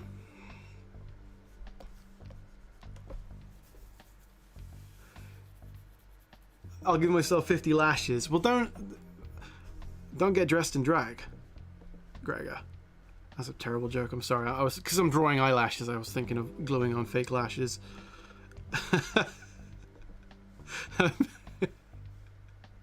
Just thinking of a sketch where some soldier like disobeys his commander and they go, give him 50 lashes. Cuts to they're forcing him to doll up in a big wig and a dress and putting makeup on him. That would have been very funny in the 1970s, but nowadays it would probably cause offense. Sven Holgerson says, give that fish girl facial hair, darn it. I refuse. Although a lot of the fish people do have the long moustaches, the big sort of Fu Manchu, because it fits with the fish design. Like, in fact, he's actually on this page. We can go over to him. Where is he? This old fella. This old, like, he's not like a wise man, but he's just an old guy in the tribe that comes and speaks to them. He's on the previous page, in fact. He comes and says... Where is he? Comes and waggles his finger at him. And asks them if they're travelers, tradesmen, or troublemakers. And then they see all the dead people stuck to Kilgar's back, and it causes a big old kickoff. A big furore. And that's how we meet. See how the fins there barely even go past her bottom lip. It's a bit inconsistent, but it's alright. You know, they're fins. Maybe they fluctuate based on temperature or whatever, mood, fan in and out.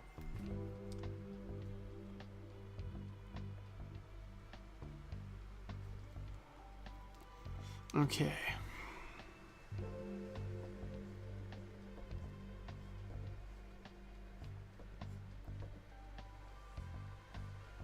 So we're gonna give her an earring. She's got like a Wilma Flintstone earring. Those are the only kind of earrings I draw. The big, like, dangly. She's got boxes of them, great big dangly ones. The Wilma Flintstone earring, and then the slender neck, and the fat tits. The tits are projecting a little bit too far. Yeah, that might be pushing it, Harry. Yeah, might be pushing it. I'm sorry. So I'm gonna do this, guys. I'm gonna kind of use the line art here and then move them back a bit so they hang a little bit more. They're a bit... Obviously, I go pretty far in that department, but they're a little bit too far, maybe. So what we'll do is...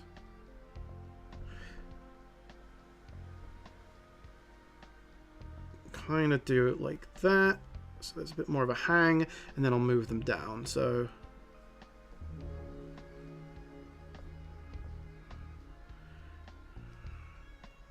she's got like them tied, sort of some sort of wrap in the middle of them. Hopefully that will be all right. So what I'm thinking of is kind of just sort of bringing them down a little bit like that. With a slight hang to them. I don't know. That's... I'm going to work on them a little bit. I'm going to work on them. I'm going to play with it a little bit, but something a little more in the realm of reason. I mean, they're still huge. Yeah, I don't know. Might move this line over a smidge.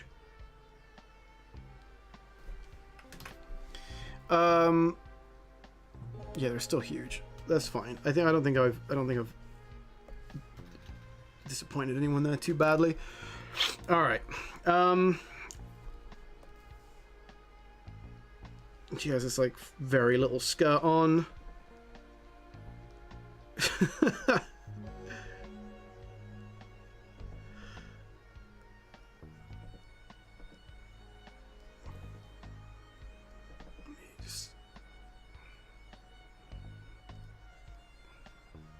Heavy breathing.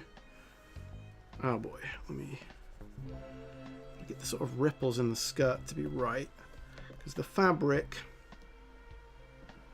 is sort of stiff. Let's just start from this side.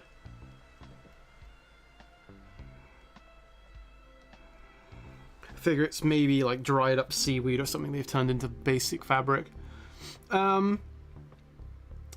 Yeah, play with them a bit, says Gregor. Yeah, what would 15-year-old Harry think? I think 15-year-old Harry would be very disappointed with modern Harry. I would be very disappointed. I was always of the notion, the idea that I would be... I think actually there's a lesson in this, guys. If you want to hear what I think might be a helpful creative lesson, is that I have always been extremely optimistic, and I think it's a great trait to have. I used to always believe that no matter what, eventually I would get exactly what I wanted in life. And I know that sounds selfish, but I think it's important to be ambitious. And I always thought, no, I'll be happy. I'll meet a great person and settle down with them, and I'll have kids, and I'll make a really good living, and I'll also get to make all the art and creative stuff I want. And don't worry, it's gonna happen. It's gonna work. It's gonna work. And I think it's good to have that mindset and not be pessimistic and think you're never going to do it and you're never going to make it. Because if you don't have hope, you really are demotivated to keep trying. But the reality is, and I'm getting a little bit heavy now, but I hopefully there's a lesson in here you can take from. The reality is, I'm not where I want to be in my life, and I'm 35 years old. The one aspect of my life that really is perfect is my relationship. I met Joyce 14 years ago, and like I have never even second guessed it. You know, just the best thing in my life is my relationship. But in terms of my creative goals, I'm very, very unfulfilled. I didn't want to have a web show like Starbarians stop after 3 episodes, or each episode take 5 years to make. That's not good. I wanted to make a bunch of films by this point, you know, live action or animated long films, 80-minute, 90-minute films. I've not done that. So I think this year, my opinion has sort of switched. Rather than believing eventually everything will come and that it's okay, and you know, not to be upset or anything, and just don't worry, it'll come. Rather than that, which is an okay mindset, I think I've had to change the mindset to try to get as much done as possible as fast as possible, which is a very different opinion, because it's sort of, or a very different outlook, because it now means that rather than, like, I've said to myself, like, okay, I could just try and get Starbarians 4 done on my own Steam and just try and get by on the Patreon, but the reality is, I need, honestly, it'd be great to have like 100 grand to pour into it. Okay, where do I get 100 grand from? Well, I can't, the Patreon's already working, so I can't turn that into 100 grand. Maybe a comic could potentially find some of that money, like maybe a quarter of it. That would probably be the most financially smart thing to do that I currently have access to, would be a comic book. And I probably should even step it up from there and actually start outsourcing the inking and the coloring to other people to attempt to kind of fast track the comic getting done, so that that can be monetized and sold, so that animation can happen, so that so I can feel like I can move on to other projects. Like, one of the reasons I don't want to just abandon Starbarians and do other things like maybe more financially lucrative is that I have a feeling of you should finish the things you start. And I didn't want to just end after 4 episodes. I'd like to do maybe 20 episodes. So it's a feeling of, rather than just wait for it to happen, just go after it and try and make it happen as soon as possible. Because ultimately things always take forever, you know? I'm trying, like, I feel like I'm gunning it on this comic and going as hard as I can, and the reality is it's still going to take 6 months to do. So that's it, really. I know when you asked what would 15-year-old Harry think, we were just making a joke about cleavage, but I am really trying to achieve at the moment and go after these things and make them happen, because I got a bunch of movies I want to make, and a bunch of cartoons, and even a bunch of comics, because I love comics, and it would be a great medium to tell stories in. I believe that fully. So it's not just a cynical thing like, oh, I want to make money, let's do a comic. That'll be easy. It isn't a cynical play. It is, I just think, a smarter financial choice to try to monetize an actual book rather than spend the same amount of time making a cartoon that can be given away for free. Because ultimately we can monetize a comic and maybe make a cartoon with that extra money. So hey, that's like making one piece of art might pay for 2 or 3, which I think is a good sort of approach. And if that doesn't work, I'll rob a bank. This is why you need to get help, Harry. Terranium, do you mean that in a mental health type manner? This is what you need to get. I know, obviously help is important. That's exactly what I'm talking about. You have to fund the help. You cannot get people to help for free. And I know there's people out there that go, well, I'll help for free. No, it always falls apart, because it's not like, you can't just wait for them to do it on their schedule, or if they do a bad job, you go, hey, it's fine, you did a bad job because I'm not paying you, I'll run with that. You have to pay people, because then you get to actually demand from them, and you get to really kind of go out there and be a boss and actually say, here's the deadline and here is the work and this is the standard it needs to be at. And that's how you can really achieve an important or a special project, is you have to pay them. I don't believe in not paying artists. Not just because it's morally wrong, but it's bad for the project, I think. Hey, Lio Convoy. Sorry, I just went on and on and on at a fucking tirade there. So, hey everyone. Sorry I've missed some of those comments, but Lio Convoy says, good evening to you. Wish the super chat button was here. I've moved it to the tip link in the description, Lio Convoy. But hey, I just saw you sent me a tip. Thank you. You said you're awesome and so is your work, man. Thank you very, very much. Lio Convoy says, do you need help? I've been doing that work for 3 years now. On the inking front, I am currently inking this book myself. I've worked with an inker. He did fantastic work. It wasn't really a criticism of or a judgment of him that we didn't continue working together. It was honestly a case of me just feeling like the one area of control that I think I have to keep right now is probably the inks, at least for my first book. At least for my first book. I think that once I have a book done, it'll sort of set a style, and I can go out there and say, hey everyone, this is what a Starbarians comic looks and feels like. Now let's see about hiring other folks.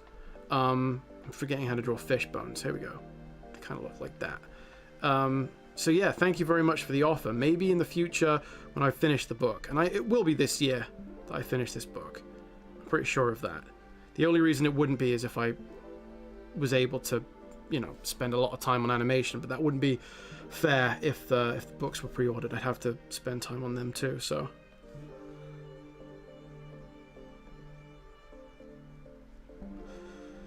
Yeah, I think for the first book, I'm probably going to ink and color it myself, although I'm more open to working with colorists. I've already spoken to a few people and showed them stuff, and ultimately I feel like, I gotta color the book as well. It's tough. It is tough to let that control go. But at the very least, you should pay people if you're going to be using them. I know you're not arguing against that, Leo Convoy. I'm just talking to Terranium about getting help.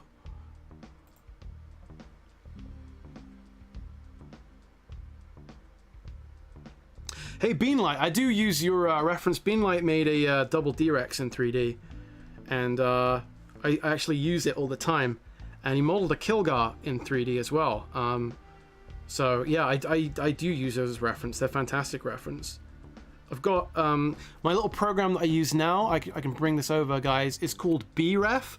Nothing to do with, well, actually, I guess it is to do with bees. But these are my fish girls that I drew that I'm kind of referencing. I don't like how bald they look. They kind of look bald, and so I'm doing little things I can to kind of add extra fins. So these aren't purely finished designs, but this whole sheet, like, it's hard to like move around. Can I just move around? Yeah, there we go. This whole sheet is reference for the planet that they're on. So like shells, if I need to look at shells, if I need to look at little tropical fish. Obviously this art is not by me. I just literally put that in there because I thought some influential types of stuff. I'm not lifting any designs from these people, but I'm sort of, you know, taking inspiration from thinking in a way like, okay, maybe I can add a lantern, maybe I can add a fishing rod, maybe I can add a bucket to the scene. Sort of simple things like clothing. These are some guys, some males that I drew, which I'm using a lot as reference to give you an idea of sort of how that planet looks. And yeah, it's helping sort of looking at like kind of Asian sort of feudal cultures and stuff, and sort of just gear and equipment. I've actually lifted that spear design pretty closely. You can see he's not holding a spear, but if we go on to the other page, so I have a page like that for the double D-Rex. I don't have your model in there, Beanlight, but I've definitely used it. Actually, to be honest, every time you see the double D-Rex, it's totally different looking. It's way too small in this shot, but I had to make it small to get it in. Yeah, where is it? There's that spear. Oh, you can kind of see it there. I sort of cribbed that spear design a little bit, but looks like it was a real spear, not a piece of artwork. All right. Hey, we also got a donation from Cam. Cam, thank you very, very much. Let me read that out. Cam donated $10 and said, I've enjoyed watching your work evolve over these past however many years. Don't mention it, Cam. I mean, literally, don't mention how many years it's been, because it's depressing. I know there are lots more stories to tell. If I ever win the lottery, I'll give you a blank check. Thank you, Cam. Or you could donate the film Blank Check on DVD, and I'll watch that instead. Anyone ever seen that film? where a 10-year-old boy kisses a fully grown woman at the end of it. I don't know if... hopefully they wouldn't make that now. Make that creative decision. It's written by Blake Snyder, who I actually have a book on screenwriting by. He wrote a book called Save the Cat, which is an excellent book on screenwriting. I do recommend it. But he made some stinky films. He did a film called Stop or My Mum Will Shoot, starring Sylvester Stallone. And it's probably one of the only 2 films in the last decade I couldn't get through. I had to stop watching. It's an absolute shithouse of a film. I think there's a bit of a... It might be an urban legend, but there's a rumor that Sylvester Stallone did that movie. He was kind of tricked into it by Arnold Schwarzenegger, saying that, Sylvester, I want to do this movie. I think it's going to be a big hit. I really want to do it. I think it's going to be a huge smash hit. Please don't do the movie. And then Sylvester Stallone was like, I'm going to do the movie. And he went and did the movie thinking that he was kind of trolling Arnold Schwarzenegger or beating Arnold Schwarzenegger to the punch. And it was well known in Hollywood that it was a terrible screenplay and would make a bad film. And it definitely did make a bad film. So Stop or My Mum Will Shoot. But Blake Snyder's book, Save the Cat, is very good. His movie, Blank Check, is not very good.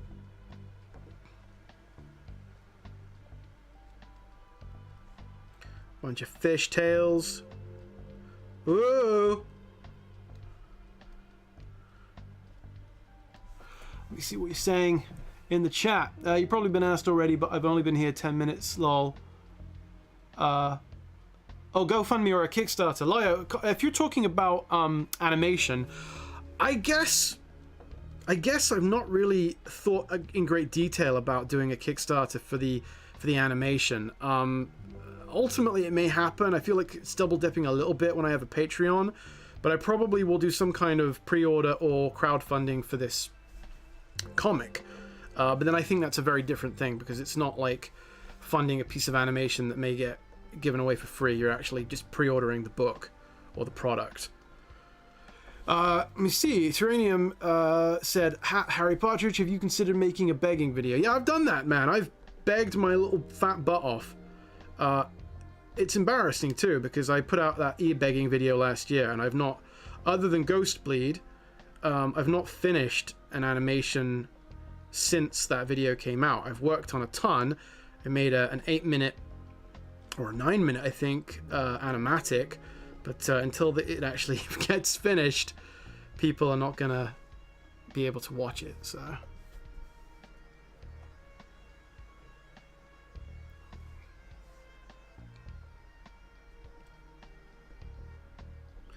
So there's a subtle bit of storytelling in this.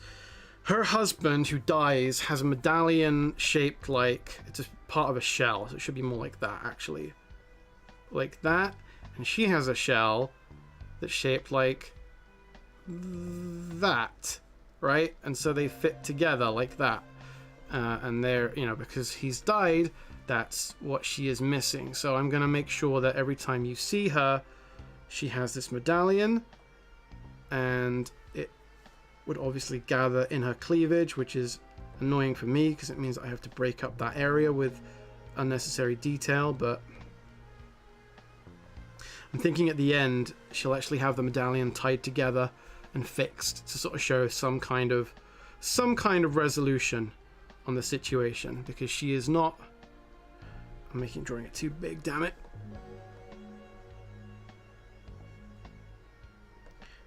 She does kind of have a happy ending. Not super happy, but the Starbarians are good guys in this story. They are not outright abusers and monsters. That's not the intention. The intention is that kind of Kilgar is like that, but he gets reined in, and ultimately they do end up saving these poor people who are dealing with a really nasty villain, much worse than Kilgar in the story. So I really hope I get to finish this comic and tell that story, because it's a good one. I think it should be a fresh kind of... Well, I've never done anything like this. I've never told... I've written, but I've never gotten to actually communicate a full kind of, equivalent to a feature-length movie type story. So, looking forward to being able to do that. All right. See, it ruins the cleavage. It really bothers me. It gets in the way of the boobies, but I decided that she'd have this medallion. I have a design, actually, on my reference board. Where is it? How do I draw it there? Oh, it's way shorter. Ah, fuck. Alright, maybe I'll make it shorter. Fuck it. Fuck it. Fuck it, we'll do it live! That's how it stops bothering me. It's gotta be more like a choker. Alright. Alright. There we go. It's up there now.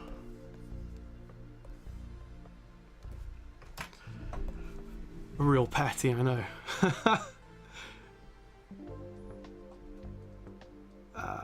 Jesse Bree says, aren't they normally good guys? At least from my point of view, they are.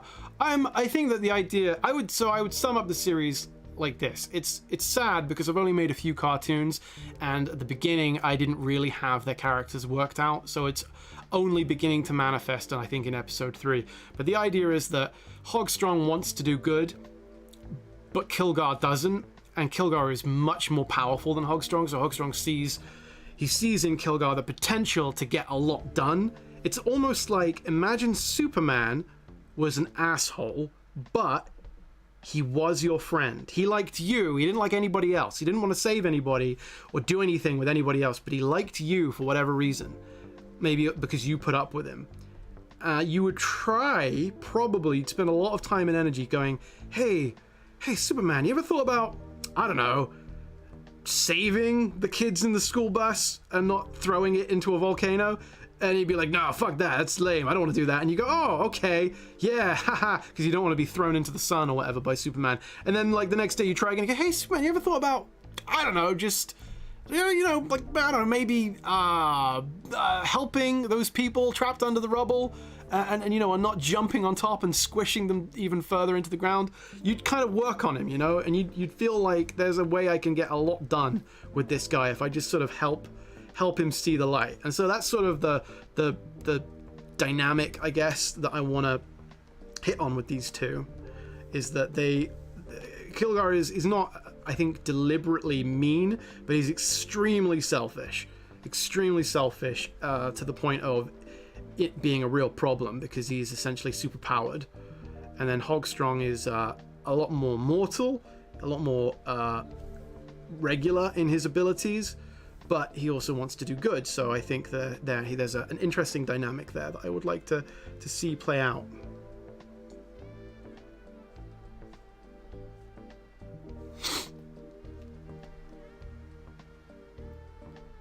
Axman says Bowstar should be the chaotic good guy.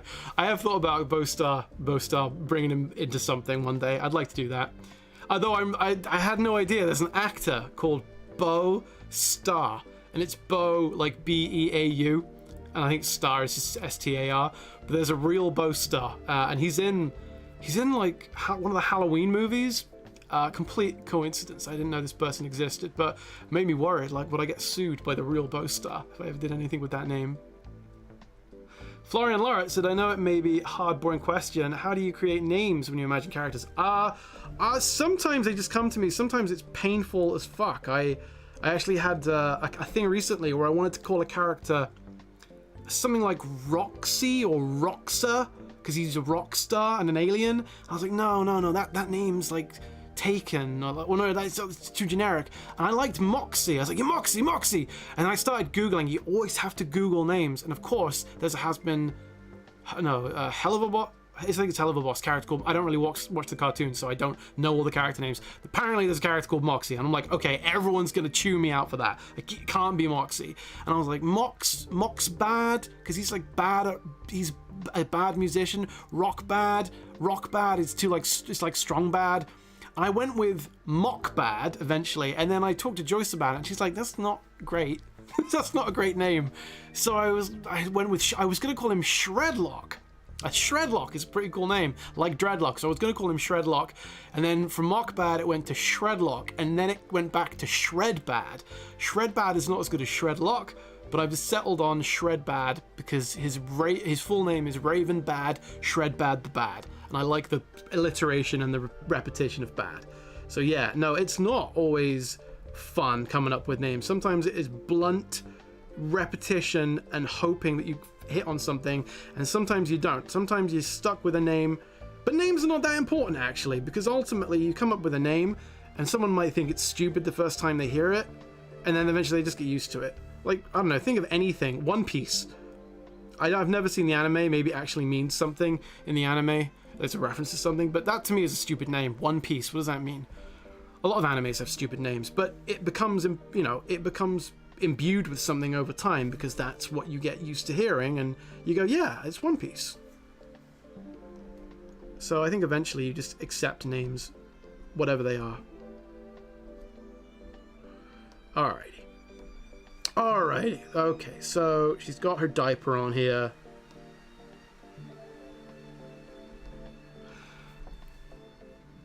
There's a Moxie in Borderlands. Okay, maybe that was it. I thought there was one in the Viv show too.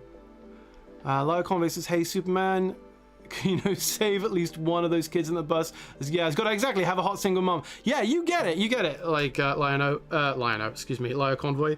Yeah, if you have a superpowered friend who's an asshole, you'd have to work on their own terrible personality. You'd have to work through that lens and go, look, there's something in it for you if you just do the right thing, or you trick them or something.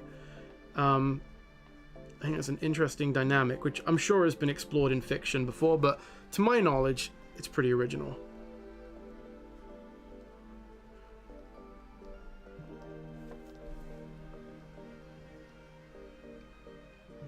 Alright. Okay, well, she's a little odd looking. I think it's because this arm should be kind of in shadow under the plate. And her head looks a little floaty. Like, I feel like that neck. I think it's good to give him a slender neck, but it may be too much. I think we could probably move the whole head back just a tiny bit to give a little bit less neck. We are kind of looking down on her. So I'm going to go with that, I think, for the neck. And obviously we could clean it up. Like that. This is her collar. She's got kind of a funky raised collar at the back. Like if I show you the design here, actually you don't see it on this one, but yeah, the idea is that there's collar there, I think. Am I just imagining what the character looks like? That's not what I wanted. This is what I wanted.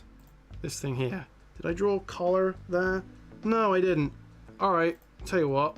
Let's not create continuity problems for myself. Let's drop that, and we'll just draw the hair there cascading down the back, kind of tilting away from us, because she's sort of bundled her fin. They're just fins, really. That she's bundled them up into a little tail at the back. Alrighty.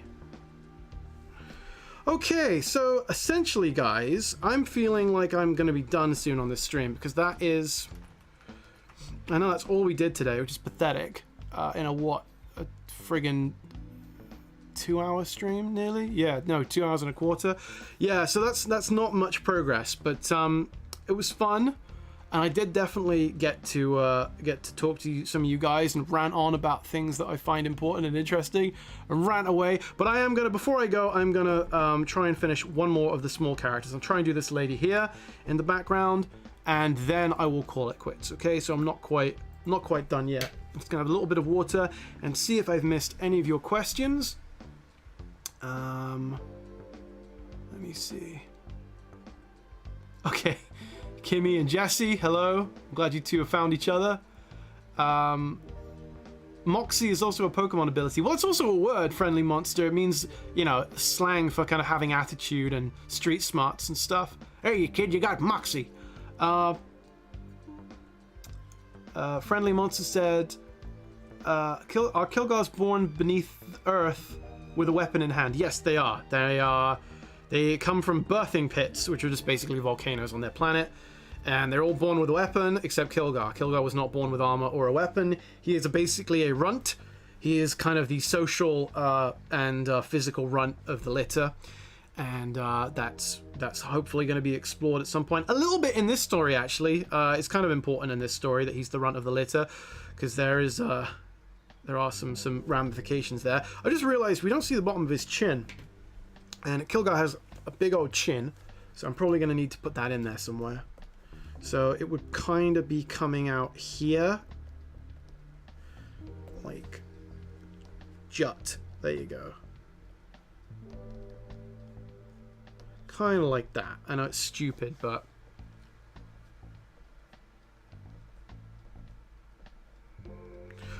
alrighty.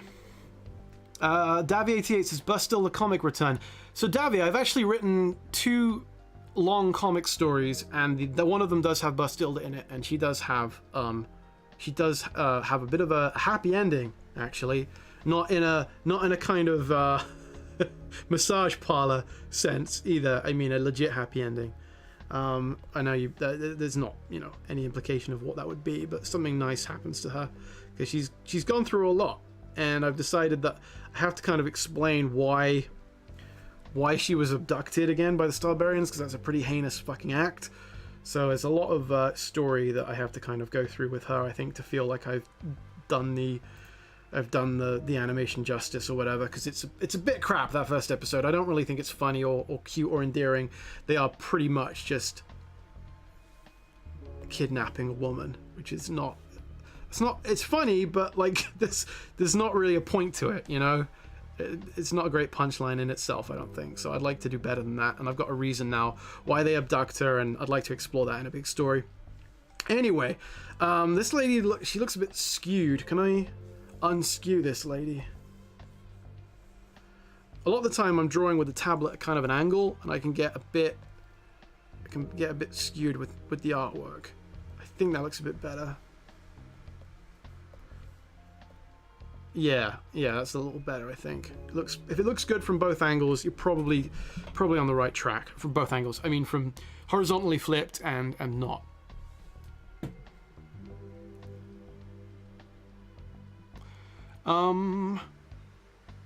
Friendly Monster said maybe males and females are born to different volcanoes. Maybe there are not males. Oh, sorry, maybe there are not females. There might be a reason for that too. There might already be a female. There might just be one. She might be a badass. Again, not in this story. Man, I it's really like, I feel it's almost like having to turn down a drink. When people ask me lore questions, it's like, oh, I would really like that. I'd really want to talk about all that, but it's really lame to talk about it, because it's sort of like, it's like telling somebody a dream I had, I shouldn't say that, actually. Joyce was trying to tell me about her dream earlier. But it's, it's this sort of thing where it doesn't mean anything. It doesn't mean anything unless it's in a story or an animation. I think it has to live as animation or a comic or something. It has to live. It can't just be me going, oh, by the way, there's also a planet where everyone has a crab for a face. And it's just like, well, okay, why are you just saying that? It's just words at that point. You have to actually make the cartoon or the comic book. So I feel silly talking about lore stuff. And even sillier because it's taken 10 years. And still I haven't really told a real story with these characters. But that's why we're doing the comic. The whole ethos has shifted. And I think this year stories will get told. Okay, that's the hope. All right, I'm gonna tilt the screen up because I feel like I'm drawing her at a wonky angle.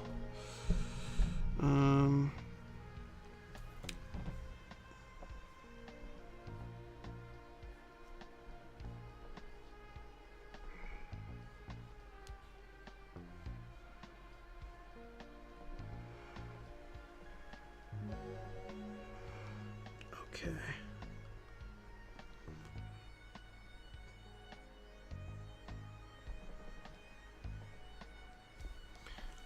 All right. Hey, Animated Taco. Hope you're doing well. There's a few people I've not said hello to. Robo, hello. Jacob Carmine, I don't think I said hello to you. And, excuse me if I'm missing anybody. Joe's Shocking Tunes. Hello, Joe. Yeah, Animated Taco says, I understand it's really hard to resist that part of your brain that feels like I did something feels like it did something just to be talking about it instead. Yeah, they do say, I think it's like J.K. Rowling or someone said the quickest way to kill an idea is to talk about it. I don't necessarily agree with that. I do think that you should talk things through with other people, especially if they're people that can help you make it. You know, you're not going to make a movie without talking to the people that are involved in the movie. But if you really want to write a book and then you just decide you're going to tell your friend the plot, your friend might go, oh, that was, you know, really a nice plot, or they might not be interested in it at all. But there may be part of you that's already scratched that itch, and you go, you know what? Actually, I don't need to make the book now. I don't need to write the book. I've already had the fun of telling it to somebody else. And that, you know, in that case, you probably didn't need to write a book if you're satisfied by just summarizing it to somebody. But there's also a danger, I think, in that you might waste some of that energy just talking about it. So I try not to do that too much, but it's very tempting because naturally it's one of my favorite things to talk about. So it's part of the reason why I want to just get this book out there, and I don't have to talk about it. Then it's just in the book.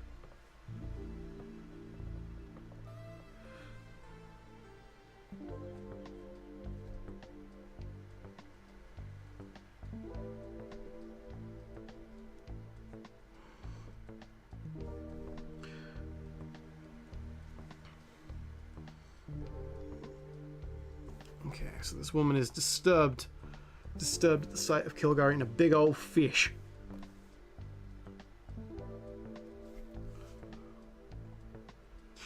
Kilgar, I will say Kilgar does get a girlfriend in this story. She does get a girlfriend, and I think it's satisfying. I think it works, because she is not probably what you'd expect. She's none of these ladies either.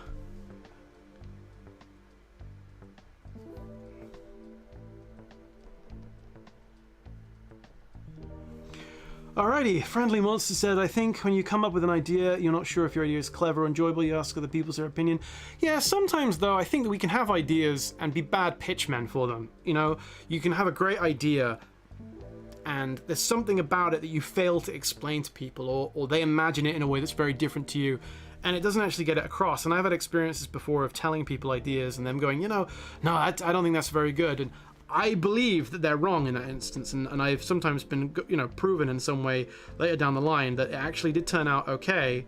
I mean, okay, like, no, I'm not trying to rub it in or anything, but I remember Joyce, like, a few times on Ghostbleed, because she was quite involved in that, even though she didn't write it with me or anything, but she did the voice for Naomi, and she had, like, quite a good idea, her own idea of what it should be like, and you know, we had some conversations and we had some back and forths about it. And because I'm basically a terrible tyrant. Oh, Jesse, by the way, just came in with a super chat. I'll thank Jesse for that in a second. Guys, we're using the Streamlabs tip link, not the super chat, so it's the thing in the description, by the way, if you're curious about that. I'll just finish up this anecdote about working with Joyce on Ghostbleed. Yeah, there was a few things that I think she said once the project was finished. She went, oh, you know what, I get what you were trying to do with that now, and I like it, and I think it was a good, valid idea. And it was just a case of me being an idiot and explaining myself badly, or not explaining myself well at all, leaving out details. And it's tough sometimes when you have a creative idea to illustrate it to people. Often you need to rely on a visual, or you need to rely on a big description where, you know, a short sentence won't suffice. I believe there are certain films that you can't give an elevator pitch for. You know, you can't sum up the plot of a movie in one sentence, or you can't sum up Dune in a sentence, because the whole point of Dune is that it feels like you're in a whole different world. It's not just aliens fighting for resource on planet. You know, it doesn't give it justice. Anyway, I want to thank Jesse because he sent a super chat. Jesse donated $10 and said, I'll just slip this in here. Really appreciate the time you share with us. Jesse, man, that means a lot to me, because I feel I'm just ranting away here like a goofball, and not really doing anything of any value, and doing a poor job of inking to boot. But man, Jesse, you're already a supporter. I really appreciate it, dude. Thank you. Thank you very much. Really appreciate it.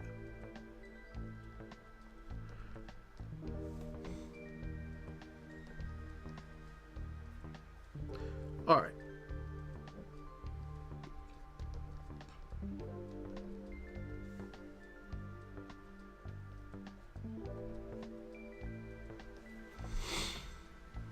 Oh boy, it's just one panel. It's big old panel though.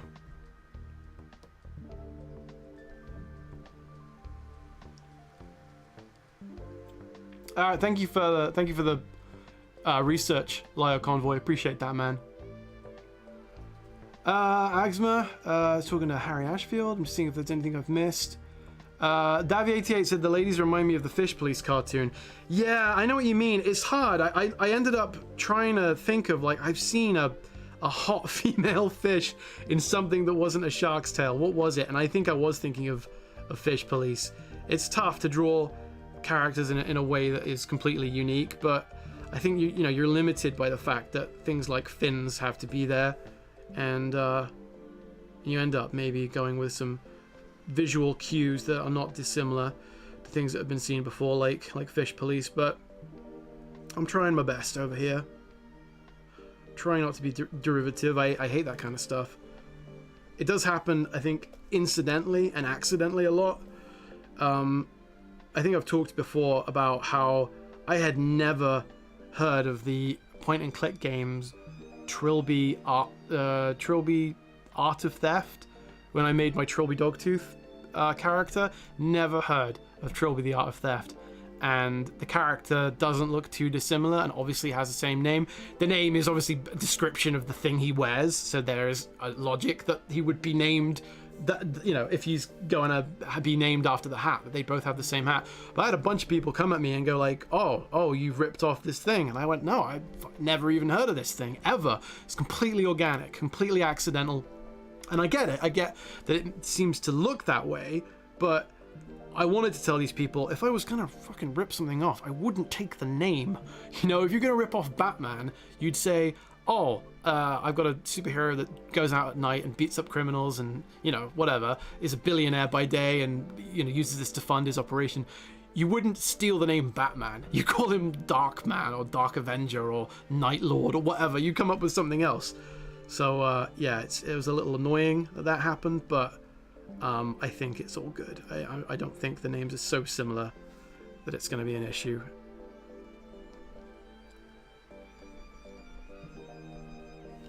Alright, let me fix that bosom there. Okie dokie, so Knuckles kind of kicking off there. Alrighty, let me see. Tamagotchi says hello Tamagotchi, by the way. He says I've been learning not to talk too much on what I want to make, but at the same time I do actually want my friends to give me and tell me maybe if I should change something. I think that you can, if you really trust their opinion, then you can definitely rely on that, and you can feed them ideas. And if they're good friends, I think they should listen, and if they, you know, can see that it's important to you, they should definitely spur you on. So it's for everyone to judge. Everyone's different. Everyone has different friends and contacts in their life. I mean, I know that, you know, I don't talk to my mum about Starbarians. You know, it's not her kind of thing. But, you know, she's very supportive, but I wouldn't say, hey mum, what do you think about this idea? Because it's not her bag, you know? So, you know, if the people in your life, your friends or family, whatever, are the kind of people that might be receptive to the kind of thing you want to do, I think you can talk to them about it. But if you want to make a horror film and the only people that you really could talk to are your girlfriend and your parents, and those people are not into horror films, probably not the right audience to be discussing your ideas with. They're not going to be particularly receptive to that whole concept to begin with, so you may have to look elsewhere. Hopefully that makes some sense. I live in fear of my in-laws. My Joyce and I are married. Sorry, Joyce and I are married. I didn't cough at the same time deliberately. We're married, and her mum and dad are really, really great people, but I kind of don't want them seeing my work because it's not the most tasteful stuff, and they're very tasteful people. They're very mature and very lovely, and I don't want them to think less of me. So I kind of, it's sort of the same deal. I deliberately don't want them to see it. I want them to just, you know, they know vaguely what I do for a living, but I do kind of want to hide it on some level. It'd be really weird if I ever had a big movie and had to invite people to the premiere. I'd think, God, who do I want to sit down and torture for 2 hours? Not my family. with my big stupid movie that I made. Alright, okay everyone, I'm done waffling, I think. I think the inks look okay on this, but my gosh, that's like 3 hours of work, almost 2.5 hours, and I've got to pick things up tomorrow and get this bad boy fully inked. So I will probably share tomorrow on maybe Discord or Patreon to the paying crowd, hopefully totally finished inks for these 2 pages. The rest of you will have to see them another time, but I want to thank you to our donators today that used the tip URL in the description. Thank you, Jesse. Thank you, Cam. Thank you, Lio Convoy, and thank you very much, Woo Money. You each donated $10, which is more than my wretched butt deserves, but I am eternally grateful for that, and thank you to all my patrons and supporters that support me over there, because I'll be sharing more work with them soon from the comic. I'll just say quickly in the chat, oh hey, RHBES came by. You guys are great. I'm right about to leave, so your timing's not very good, but thank you, Arhi. Thank you, Jesse, Carlos7GT, Terranium, Funcubes, Axma. Funcubes may have just come by, but hello. Florian, Inauspicious Gamer, did I say that already? John Sagan, and Pleasant Lee, Tamagotchi, Davi88, Friendly Monster, Lio Convoy, Pals the Moko, Harry Ashfield. Thank you, everyone. I'm going to hop off now and try and be productive, but try and be more productive off stream, because that's when I think it's going to we're going to actually pick up a little bit. All right? I'm very inefficient when I'm on stream. Take care, Kimmy Omega. Speak soon. Bye-bye. Yeah, don't let your meat loaf. You take care. Bye. How do I do the thing? How do you do the thing? How do you make the thing work? Here you go. Bye.